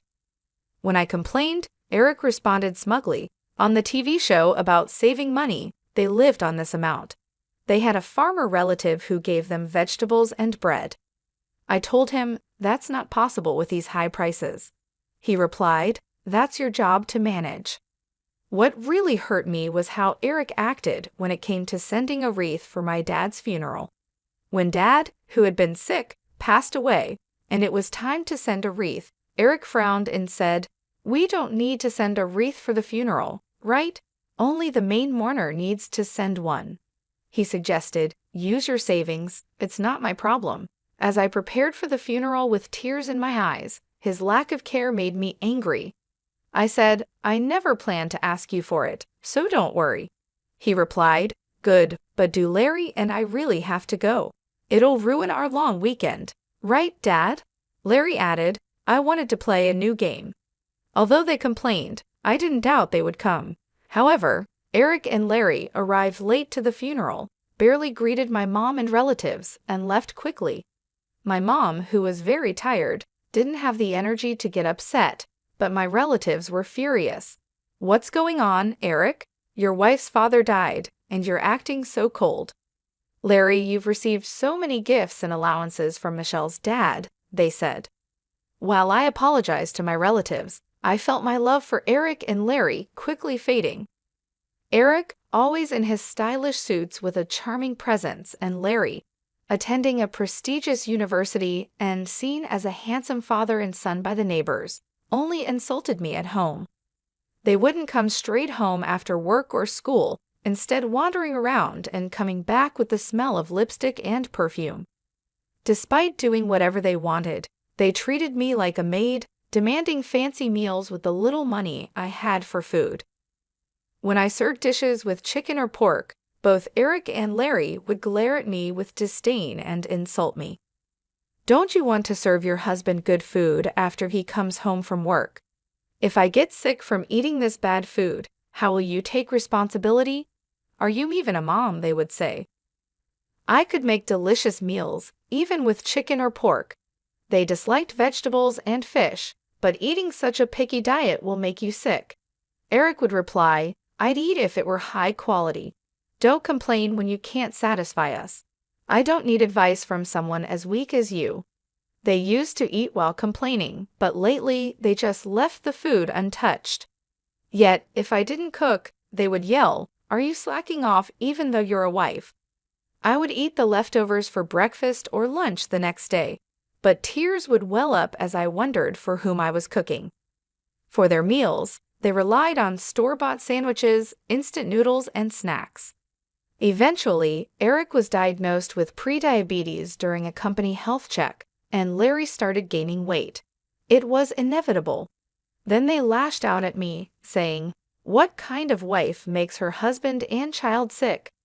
We don't need a useless person like you. We're getting a divorce. Then I'll leave, I said. They were surprised when I agreed easily. Are you sure? You're unemployed. You've been living off me. How will you survive now? Eric asked. Don't worry about me. I'll send the divorce papers for you to sign later. Please leave my stuff until the movers come to pick it up, I replied. Nobody's going to take your stuff, Eric sneered. You'll definitely regret divorcing a high-earning, handsome guy like me. A kind husband who lets you be a housewife with 3 meals and naps. There's no one else like that in the world, right? That's right. You've been living in luxury on Dad's money till now. You'll struggle from here on, Larry added. As I packed my clothes into a suitcase, Eric and Larry kept talking behind me. Honestly, I envied Eric's ability to overestimate himself so much. When we were dating, I saw this part of him as confident and shining. You'll just go back to your parents, right? Say hi to your retired mom for me. You two will be heading straight to poverty, Eric said. Larry laughed at his father's prediction. They'll end up on welfare soon. They already reek of poverty, but with Grandma, it'll be the ultimate. The funeral the other day was nothing special. It smelled like poverty. I thought so too, like a poor family's funeral. I want a fancy one, Larry agreed. But for Dad, who works at a big company, and me, attending a prestigious university, poverty is a different world. Their endless comments made me really angry, but I knew it was pointless to argue, so I just let it go. After I went back home and explained everything to Mom, she said in a low voice, at the funeral, seeing Eric and Larry, I felt something was wrong. But I thought it's not good to interfere too much in my daughter's household, so I kept quiet. I was too busy taking care of Dad. I'm sorry for barging in like this. I replied, It's okay. I've been lonely without you. Why don't you stay here? Thanks, but once I get my job on track, I plan to move to an apartment, I said. Mom's concern was comforting, but I knew living with her might make me too dependent. Living nearby and visiting sometimes seemed like the right balance. Yes, Eric and Larry mocked me for being unemployed, but actually, I had been working from home. It all started with the budget recipes I posted on my blog. After getting many positive comments, I bravely launched a cooking site and shared my recipes, which quickly gained readers and internet fame. Soon after, an editor from a major publisher approached me, and now I'm getting ready to publish a cookbook. Because of this, I didn't have time to think much about the divorce, and the days flew by. One day, my phone rang insistently. I stopped stirring the ingredients in the pan and answered. Hello, I said. Hey, what's this about a clause for the divorce trial? Eric asked. I sighed, knowing it was about that. You and Larry insulted me all the time, I said. Oh, I thought, never mind, Eric said with relief in his voice. I didn't cheat or anything, you know. Did you record me and Larry? Your memory alone won't work. I replied, I've noted everything in my diary. Try to claim otherwise if you can. Eric scoffed, really, poor people and their obsession with money. You're so stingy. If you think you can get a deposit for the divorce trial, go ahead. After his outburst, Eric hung up. I finished cooking and then visited a detective agency to investigate Eric's background. Soon, his affair with a coworker was uncovered. The day after I sent photos of the two of them together and the investigation report to his company, Eric contacted me again. "You spreading this at work is low." The angry manager reported it to the higher-ups, and now I'm in trouble, he said. "I'm fired." "Oh, she was the manager's daughter, wasn't she? It's your fault for cheating, knowing they're strict about such things," I said, laughing. "But you should be fine, right? With all the saving you did, you must have plenty of money. Aren't you and Larry living comfortably?" Larry moved into a dorm this spring because commuting was tough. I prepaid dorm fees and have apartment loans. My savings were drained by that woman. She was two-timing me with a younger guy, Eric replied. "Sounds tough for you, but it's none of my concern." "Oh, and about the divorce trial deposit, I'll also take half the value of the apartment for property distribution. When the invoice arrives, please transfer the full amount to my account," I said. Eric was yelling on the other end, but I hung up without caring. One day, while returning from shopping in town, I bumped into Larry. He was dressed in his usual flashy clothes, with piercings all over his face and an eye-catching hairstyle, making him easy to spot from a distance. Seeing me, Larry raised his hand in greeting. "Hey, heard you're getting government assistance now." I looked puzzled. "Huh? Who are you mistaking me for?" "Don't pretend," Larry said, smirking. "It's obvious where an unemployed old lady like you would end up. If you had just followed me and Dad, you'd still be living a comfortable life. It's pathetic." Feeling really angry, I couldn't help but reply, "Getting government help is a citizen's right. Any one of us could need it someday due to illness or an accident. It's wrong to look down on that."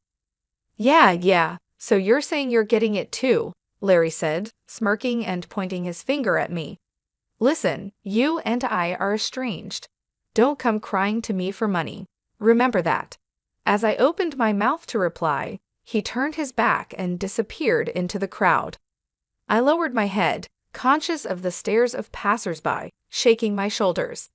I couldn't help but laugh. It was just too ridiculous. Poor thing, he knows nothing. I can't wait to see his reaction when he finds out the truth. A few days later, I woke up to find an unbelievable number of missed calls from Larry. Reluctantly, I called back.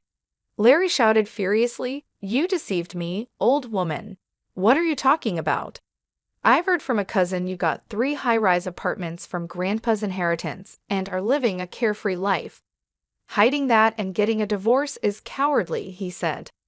"That's my personal asset. Why should I share it?" "I have to tell you or Eric, it's joint property. You should have done a distribution of property with Dad during the divorce. Unfortunately, it became mine after the divorce procedures, so I can't give it to Eric. Officially, I knew from Dad's will that it would be mine, but I delayed the process until after the divorce because I didn't want to share it with Eric." Larry shouted in frustration, "A rich woman like you getting government help? I'll report you to the authorities right now." "Feel free," I replied. "It's not me, but Eric, who is receiving it." Larry fell silent. "What I told you last time, it's not me," I explained as if talking to a child. "Honestly, even without the inheritance, I can live well. I have income from my cooking website and book sales, which I started secretly. But Eric, after spending all his money on his affair, has lots of bills piling up and is borrowing heavily. When his affair was discovered and he was fired, his income stopped. Are you listening? Dad's on government assistance now," I said, pulling the phone away from my ear as Larry screamed. Waiting for him to calm down, I continued, "You really didn't know anything. He's too proud to tell his son. According to relatives, he asked for money. He's behind on his apartment rent and facing eviction, staying at home all day in an old apartment. If you're worried, why don't you contact him?" There was silence on the other end for a while. Then Larry said resentfully, "You're cold-hearted. After all Dad did for you, you have no intention of repaying him. If you have money, you should give some to Dad. Why should I? I said. Since our marriage, it's been nothing but unpleasant memories. I don't feel like I owe him anything, I stated coldly. If you're so concerned, why don't you, this son, lend him money? You're working part-time after all. I don't have savings. The part-time pay goes to hanging out with friends and stuff, Larry said, suddenly evasive. I smirked. You've been living quite lavishly for a student. Borrowing money to hang out at clubs is not a good idea. How do you know that? He asked. The other day in town, I saw you from across the street. After we parted, you met up with a girl at a club and went into a brand store arm in arm. Also, a club membership card was left at the house. Using my credit card for shopping without my permission is out of the question. Larry stammered, That's unfair. You got high-rise apartments from Grandpa. Why don't I or Dad get a share? This is discrimination. Yeah, the credit card bill will be sent soon. Make sure you pay it before it's due, I replied. Before I could finish, the call was disconnected. I sighed and ended the call too. Just when I thought it was all over, a few months later, Eric and Larry showed up at my parents' house without any notice. The doorbell rang nonstop, and when I answered, there they were. Expecting they came to ask for money, I let them in to avoid causing a scene in the neighborhood. Eric and Larry, who used to look so stylish, now appeared completely different, wearing wrinkled shirts and dirty pants, with lifeless and gaunt eyes. Yet they still had the energy to be sarcastic. As they walked into the living room, Eric looked around and sneered, Same old house, huh? Why not sell one of those high-rise apartments and rebuild this place? Do something nice for Mom, living miserably on her pension. This is Dad's house, and we like it this way. More importantly, when are you two planning to pay me back? You're past the deadline, I said. Eric, lifting his chin arrogantly, replied, Michelle, I'll forgive you now, so let's remarry. You started a cooking site, right? If you manage the household perfectly, I'll even let you work, so come back. Such a generous dad, forgiving the wife who abandoned her husband and child. So Mom, why not live with Dad again? Living with just two women must be insecure. Stunned, I was speechless. After a moment, intense anger welled up inside me. Don't joke with me. How much more do you plan to ridicule and fool me? I shouted at the astonished Eric and Larry. After treating me like nothing more than a housekeeper, insulting me, not providing proper living expenses, and then kicking me out, now you want me back just because you found out I inherited high-rise apartments. No way. What? You're going to abandon us? Rich people really are stingy. Knowing we're struggling with money and still demanding payment, you're heartless. You were poor yourself until recently. Don't get cocky, Eric retorted. In the middle of the argument, Mom returned from shopping. Eric and Larry immediately started buttering her up. Please lend us some money. We'll probably pay it back. Besides, isn't it unfair that only Michelle gets Grandpa's inheritance? Give me one of the high-rise apartments too. Hi, Grandma. Long time no see. How have you been? Grandma, please persuade Mom to remarry Dad. He doesn't want to break up, but Mom is being stubborn. Mom, surprised at first, changed her expression upon hearing their words. She placed her shopping bag on the floor and let out a deep sigh. So shameless, both of you, she said. What? Eric and Larry responded, confused. I'm telling you to have some shame, Mom shouted suddenly. Startled by her loud voice, Eric and Larry were understandably confused. Mom usually never scolded them sharply. I've heard everything about the divorce from Michelle. I can't believe you have the nerve to show up here, Mom said firmly. No, Michelle's exaggerating. You have to listen to our side too, Eric said quickly. That's right, Grandma. Mom is quite the liar, Larry added. I remember how well you two behaved at my husband's funeral. Mom cut off Larry's words sternly.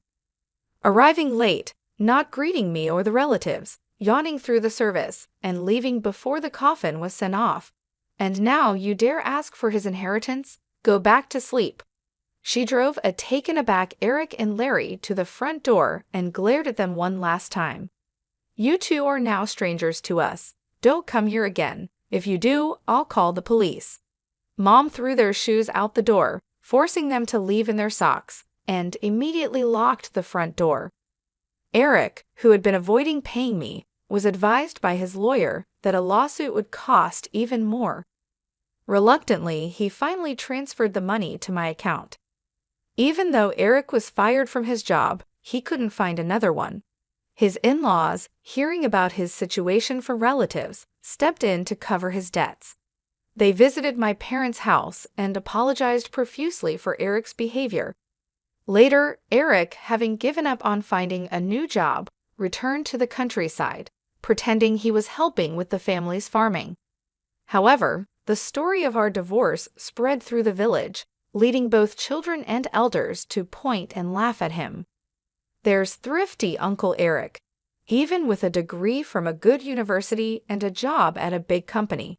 "What's the use if your wife leaves you for being too arrogant?" they would say. The reason for his divorce from his first wife was also his reckless spending. "He'll never change." Being mocked by the villagers was embarrassing. Eric kept sending me persistent messages asking to remarry to save face, so I deleted his contact.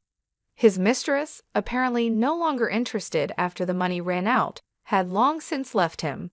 I found her with the detective's help and made sure she paid the divorce trial's security deposit. I also made Larry pay back the money he used on the credit card without permission. Even though he was enrolled in a prestigious university and was on track to become successful like his father, Larry started skipping classes and fooling around. This led to failing grades and eventually getting expelled. His friends and girlfriends were worried, but Larry, in his arrogance, pushed them away with his prideful comments. He then had a big fight with Eric, saying, "You're my father, but you won't help pay off the debt." Now, they don't talk to each other. Larry lives alone in a small apartment, getting by with part-time jobs. Gone are the days of buying whatever he wanted and making sarcastic remarks despite his high earnings. For me, it's a refreshing change. My cooking website is doing well, and I signed a book deal. I moved to the top floor of the high-rise apartment I inherited from Dad. Mom is still healthy at 75, and the high-rise is close to our family home, so it's convenient if she needs anything. I'm planning a surprise hot spring trip for Mom's upcoming birthday. Though my marriage didn't work out, I want to keep having a good relationship with Mom. "You can't even do household chores, so we might as well get a divorce. And you better give me your assets too," James said with a smirk as he walked into the hospital room. I was hooked up too many machines, but that didn't stop him. A girl I didn't know stood next to him. James didn't realize I had $10 million in assets. He should understand that a divorce in this situation would be a matter of life and death for a housewife like me. Fine, he has the divorce papers, I thought. I couldn't stay with a man who verbally abused his wife. I pulled out the divorce papers I always carried with me and handed them to James. Grinning, he accepted them. "Now I can say goodbye to you. I'll be happy with her, so don't worry. Right, Patricia?" James said, wrapping his arm around the girl's waist. Her name was Patricia Heaton. James sneered at me, and she said, "Take care, Mrs. O, you're not Mrs. anymore." "Take care, ma'am." They both laughed as they left the room, but their happiness wouldn't last. Alone in the room, I laughed out loud. Today is Friday, so the divorce will be processed on Monday. I can't wait for 3 days from now. My name is Nicole Wallace. I'm a 47-year-old housewife. My family runs a regular farm. I don't have any special skills, but I'm proud of my vast cooking repertoire. My husband James is the same age as me, and we were college classmates. We both came to Florida from the countryside. Since we both lived alone, I used to cook various dishes for James using the vegetables and rice sent from my family. People often said I captured his heart through his stomach, and I knew it was true. James has always been incapable of doing any household chores. I've been taking care of him since we started dating and after we got married. I continued to handle all the household tasks. Sadly, we didn't have children, but we enjoyed our life together as a couple. We both loved to eat, and on James's days off, we'd often go on drives to enjoy delicious food. When we first got married, James was kind, but after about 5 years, he became controlling. He never hit me, but his remarks became harsh, often saying, "Whose money do you think we're living on?" Those words hurt, but I didn't have the energy to fight back, assuming he wouldn't listen anyway. Being a full-time housewife made me feel inferior, and I couldn't stand up to him. James joined a well-known company after graduating from university, but quit after about 6 years. He quickly found new jobs but would resign from them after short periods. Because of this, our income was unstable. We managed by looking for money-saving tips, but often struggled with our finances. However, at the company he'd been with for the past 3 years, he seemed to get along with his colleagues. I had faint hopes he might stay there for a long time. Then one day, James came home earlier than usual. "I'm home. I quit my job," he said. "What again?" I said, surprised. James' eyebrows twitched. I stopped cooking and rushed over to him. "I'm sorry, I was just shocked." "No, welcome back, and you're criticizing what I do?" "You've become quite bold," James said. His words made me freeze. James was in a very bad mood, and if I said the wrong thing, it could get worse. "I'm sorry," I said. "As long as you understand," he replied, somewhat placated. He sat on the sofa and turned on the TV. I quietly placed a beer and a glass on the table. "Do you want dinner or a bath?" I asked. "Food and alcohol," he replied. To avoid upsetting James, I played the role of a submissive wife. I once had a strong sense of self, but after 16 years of marriage to James, since the age of 30, I rarely showed my true self. After eating and drinking to his heart's content, James fell asleep, snoring on the sofa. The table was a mess, like a child had eaten there. I cleaned up the fallen beer bottles and food scraps on the floor. It wasn't supposed to be like this. Recalling my dreams of a happy married life from my girlhood days, my true feelings slipped out. I glanced at James suddenly, but he showed no signs of waking. Relief washed over me, but I also felt dread about continuing this life. Maybe I should consider divorce. I started planning my schedule for the next day, determined to face the issues I had been avoiding. The next day, James started visiting the employment office and quickly secured another job. While he was job hunting, I went to the city office and signed divorce papers. I wasn't ready to submit them, but having them felt like a kind of protection.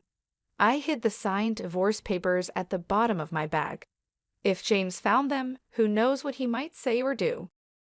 "Hey, where did you go while I was job hunting?" he asked. "I went to the stationery store to buy some resumes." "Look, I thought you might need them," I said, trying to sound normal. James, who got home before I did, initially interrogated me suspiciously but quickly cheered up. I handed him the resumes I had bought earlier.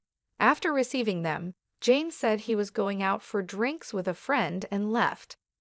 James's new job was at a reputable company with a solid salary and better benefits than any job he'd had before. When he got promoted after working there for about 2 years, he celebrated with a drink. I secretly hoped that maybe this time he would work there until retirement. James's department seemed to be in sales, and he started to leave home more frequently for evening events. I enjoyed my brief moments of freedom and gathered energy to greet James with a smile when he returned. One day, I received a call from my mother. After a long time, hearing her excited story took me by surprise. $10 million? I asked, stunned. "Yes, 10 million. You know the mountains and lands we owned? We don't need them anymore. We had them appraised, and they are worth 15 million. We only need 3 million to enjoy the rest of our lives, so I think you might want to rethink your life too," she said. My mother was never fond of James. She was worried about me, especially after James became more controlling, preventing me from even visiting my childhood home. I was stunned by the amount she mentioned.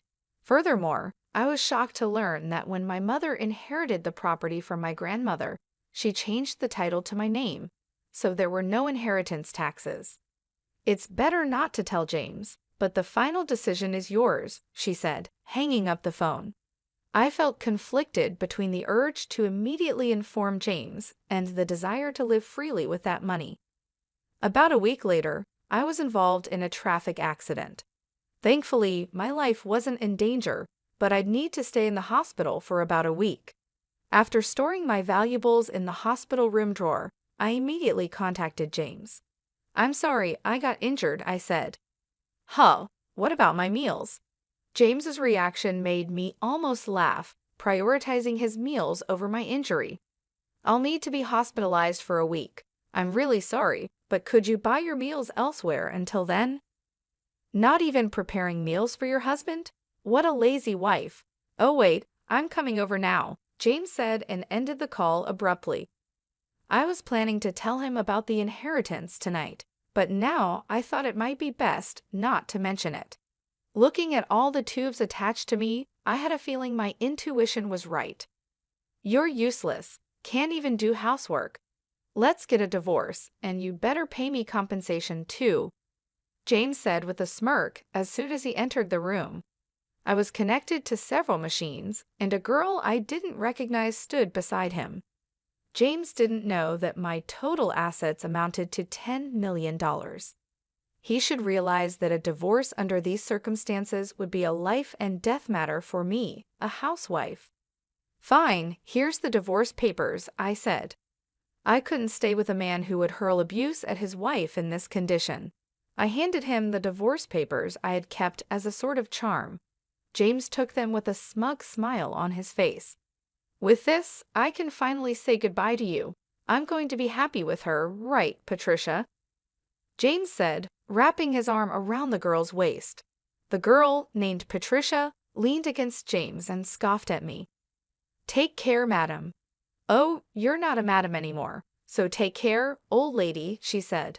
With those words, they both left the room laughing, but their joy would be short-lived. Left alone in my room, I burst out laughing.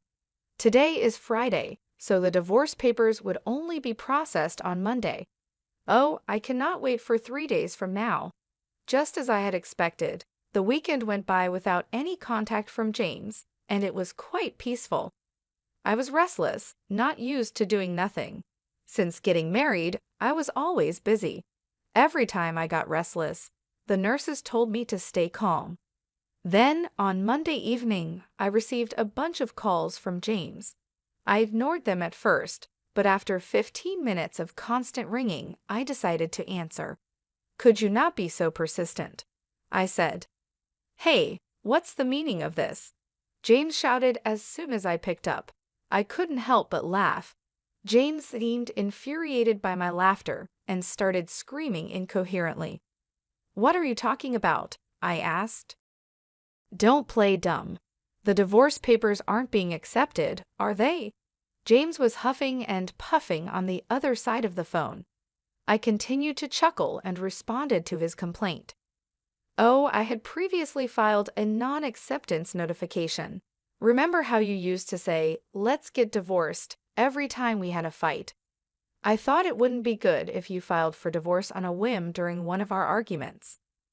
"Ew, but I don't need that now. Withdraw it immediately," James demanded.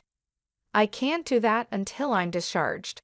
We need to go through procedures at the municipal office," I said. "Then discharge now." Don't be unreasonable. His selfish demands made me laugh even more.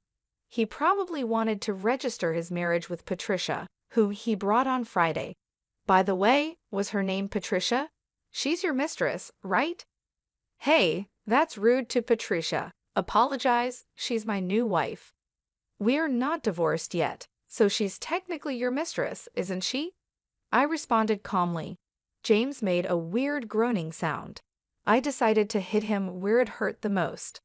By the way, you'll hear from my lawyer about the division of property. That's right, property. including this trouble, you better share properly. I'm not sure why he misunderstood, but James suddenly sounded in high spirits. After all, the responsible party has to pay the compensation.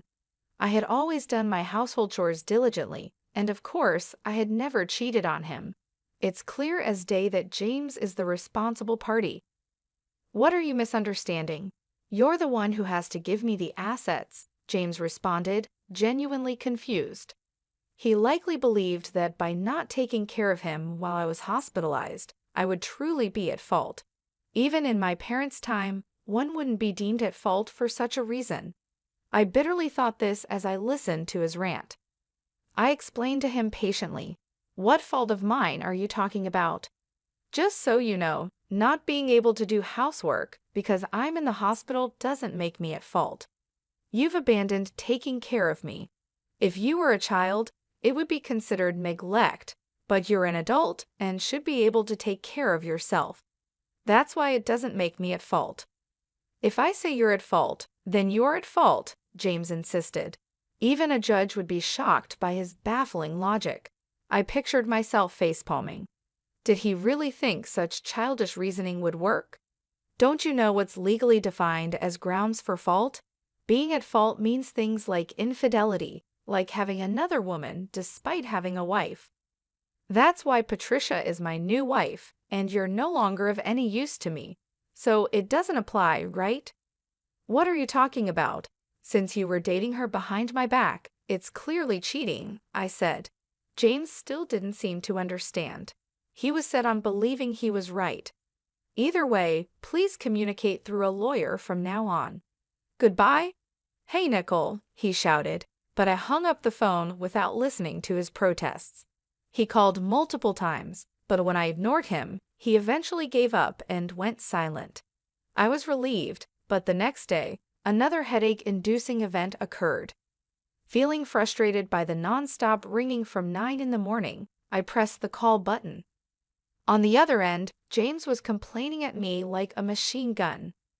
At first, I wasn't sure what he was saying, but piecing it together, it seemed he was complaining about not being able to withdraw money from a bank account. If it's a joint account, James should be able to withdraw without any issue.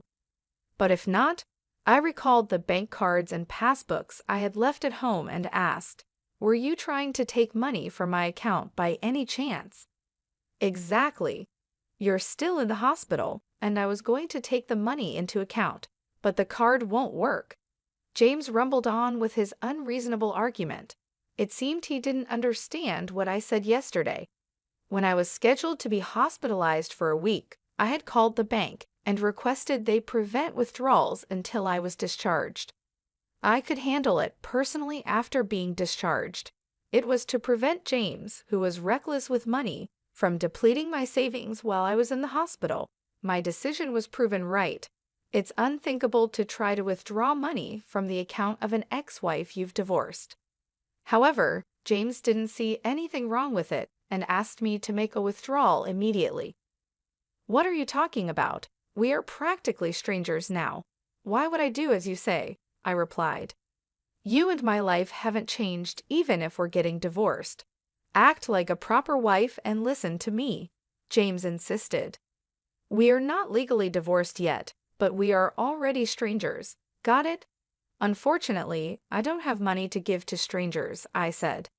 James was shocked since I had never resisted him this much before, but he quickly became assertive again. Just do as I say. Send the money now. Pay the compensation for not doing housework, he demanded. Even though he was academically capable when we first met, he seemed to lack common sense. 18 years into our marriage, it was clear I had made a poor choice in a partner. James seemed frustrated that I wasn't giving in. He likely had exhausted his cash on hand and probably dipped into the living expenses I had left at home and from our shared account. I spoke to James as if I was talking to a small child. Listen, I'm no longer your submissive wife. We'll settle the property division through a lawyer later on. What? You're so insolent. I'm coming over right now. Just wait, James said, hanging up the phone. I didn't mind if he came to the hospital. but I had already asked the nurse's station not to let anyone in except for my parents, so it was unlikely he'd make it to my room. James really did come to the hospital, but as expected, he was stopped at the nurse's station. My phone kept ringing, but after ignoring it for a while, it switched to messages, and my screen was flooded with notifications. I saved all of them as evidence and contacted my lawyer. After a while, it seemed the lawyer had gotten in touch with James as the messages stopped coming in. I thought it was the end, but my hopes were about to be dashed. "There's a visitor named Julia. Would you like to see her?" "Julia, please let her in." Julia was a friend who shared my hobbies back then.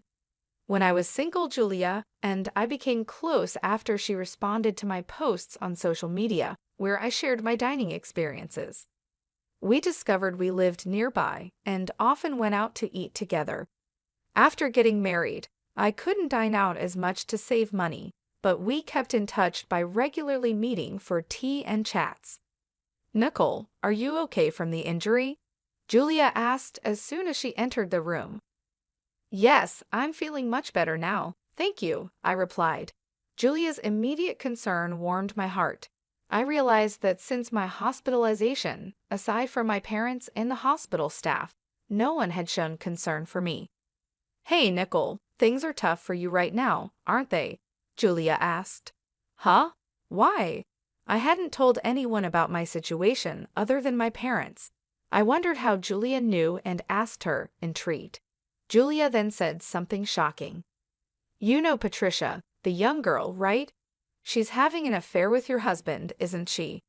"What? How do you know about that? Wait, you know her?" "Actually, she's my niece," Julia replied hesitantly. I was so surprised that I couldn't close my mouth. Who would have thought that Julia was Patricia's aunt? The room went silent. It was the first time there was silence when Julia was around, and it made me feel uneasy. Patricia suddenly told her mother, my sister, that she's getting married. What's more shocking is that her partner is 47 years old. When I saw the photo, it was your husband. I was so surprised. I've already told my sister. I'm so sorry for all the trouble my niece has caused you, Nicole.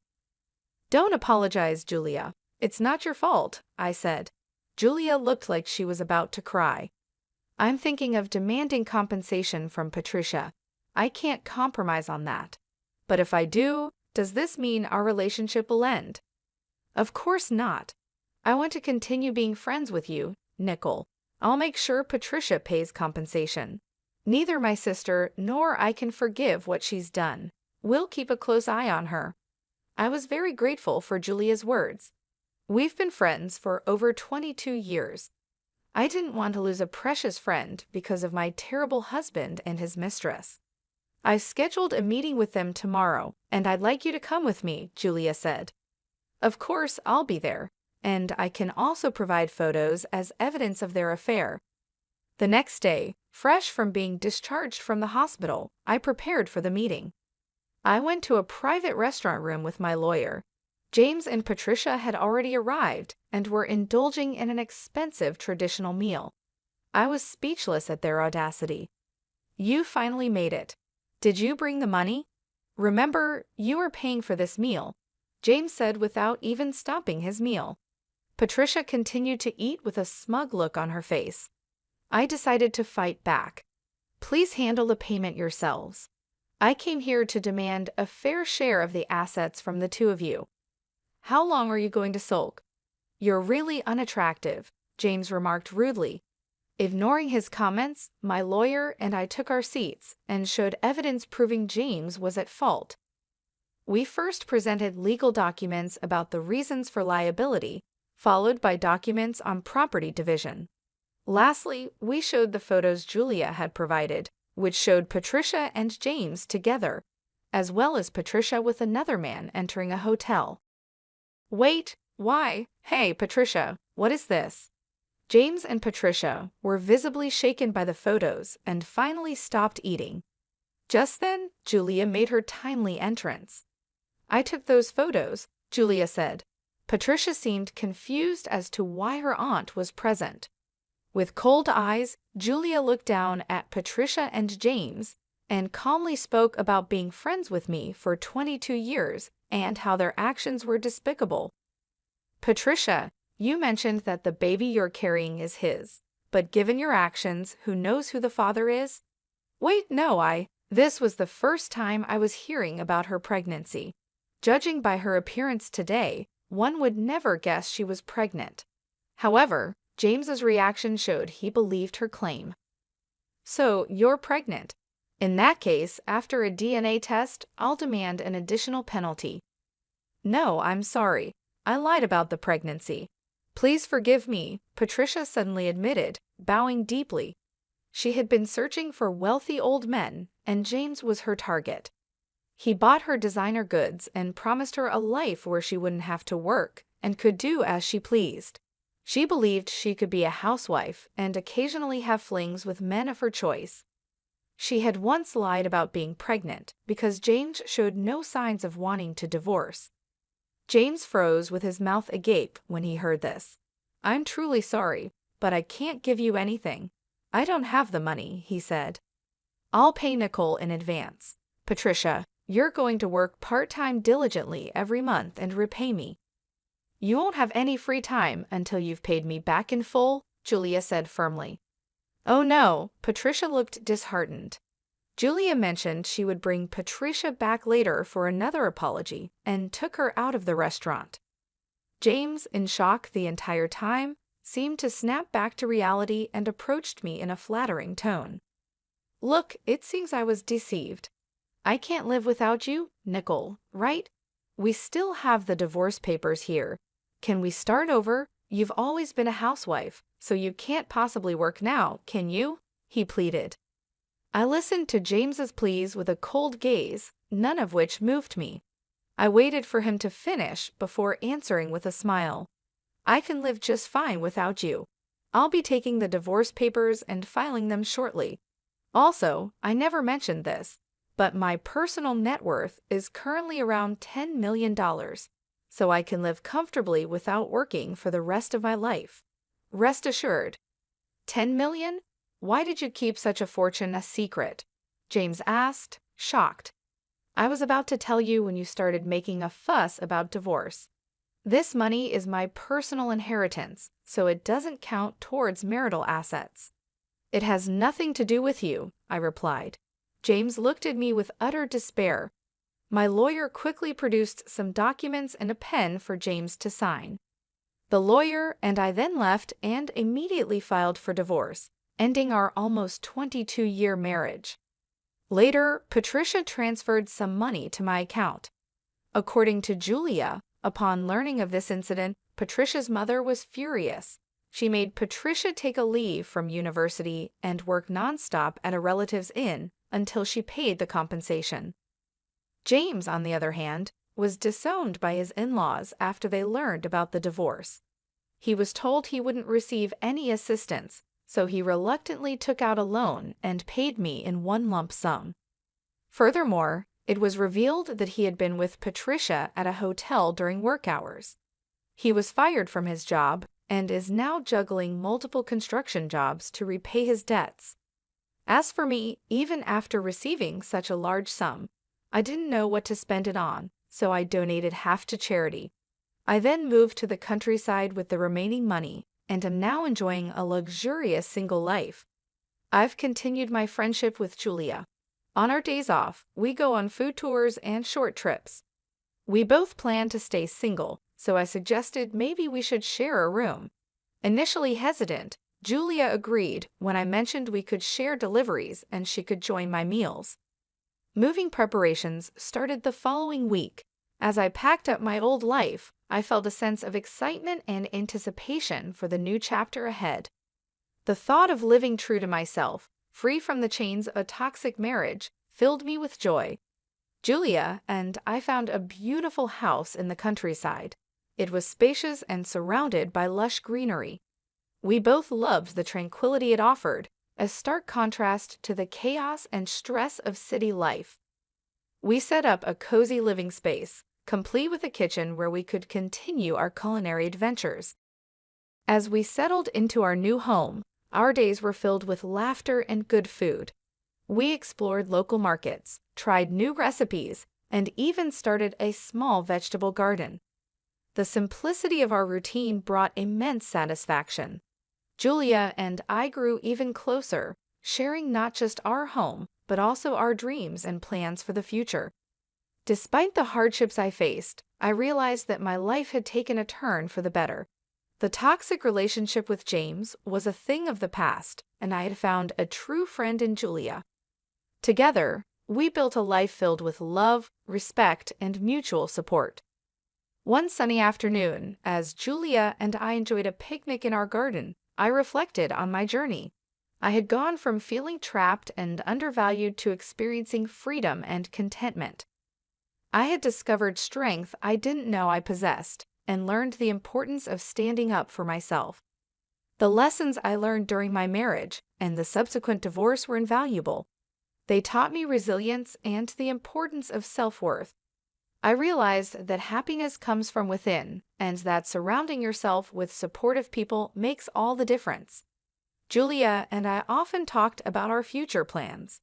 We dreamed of traveling, exploring new cuisines, and perhaps starting a small business together. The possibilities seemed endless, and for the first time in a long while, I felt truly optimistic about the future. Life in the countryside was peaceful and fulfilling. The fresh air, the sound of birds, and the beauty of nature provided a perfect backdrop for our new beginning. I had found a sense of purpose and joy in the simple things, and it was a feeling I cherished deeply. As the days turned into weeks and then months, Julia and I continued to thrive. Our bond grew stronger, and our friendship became the foundation of our happiness. We supported each other through thick and thin, always knowing that we had someone to rely on. Looking back, I realized that leaving James was the best decision I ever made.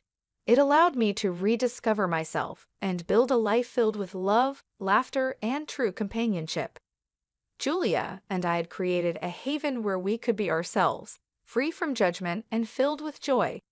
In the end, I learned that life's challenges often lead to unexpected blessings. My journey taught me the importance of self-respect, the power of friendship, and the beauty of living authentically. I was excited for the future, knowing that with Julia by my side, anything was possible. I was determined to live my life joyfully and true to myself from now on.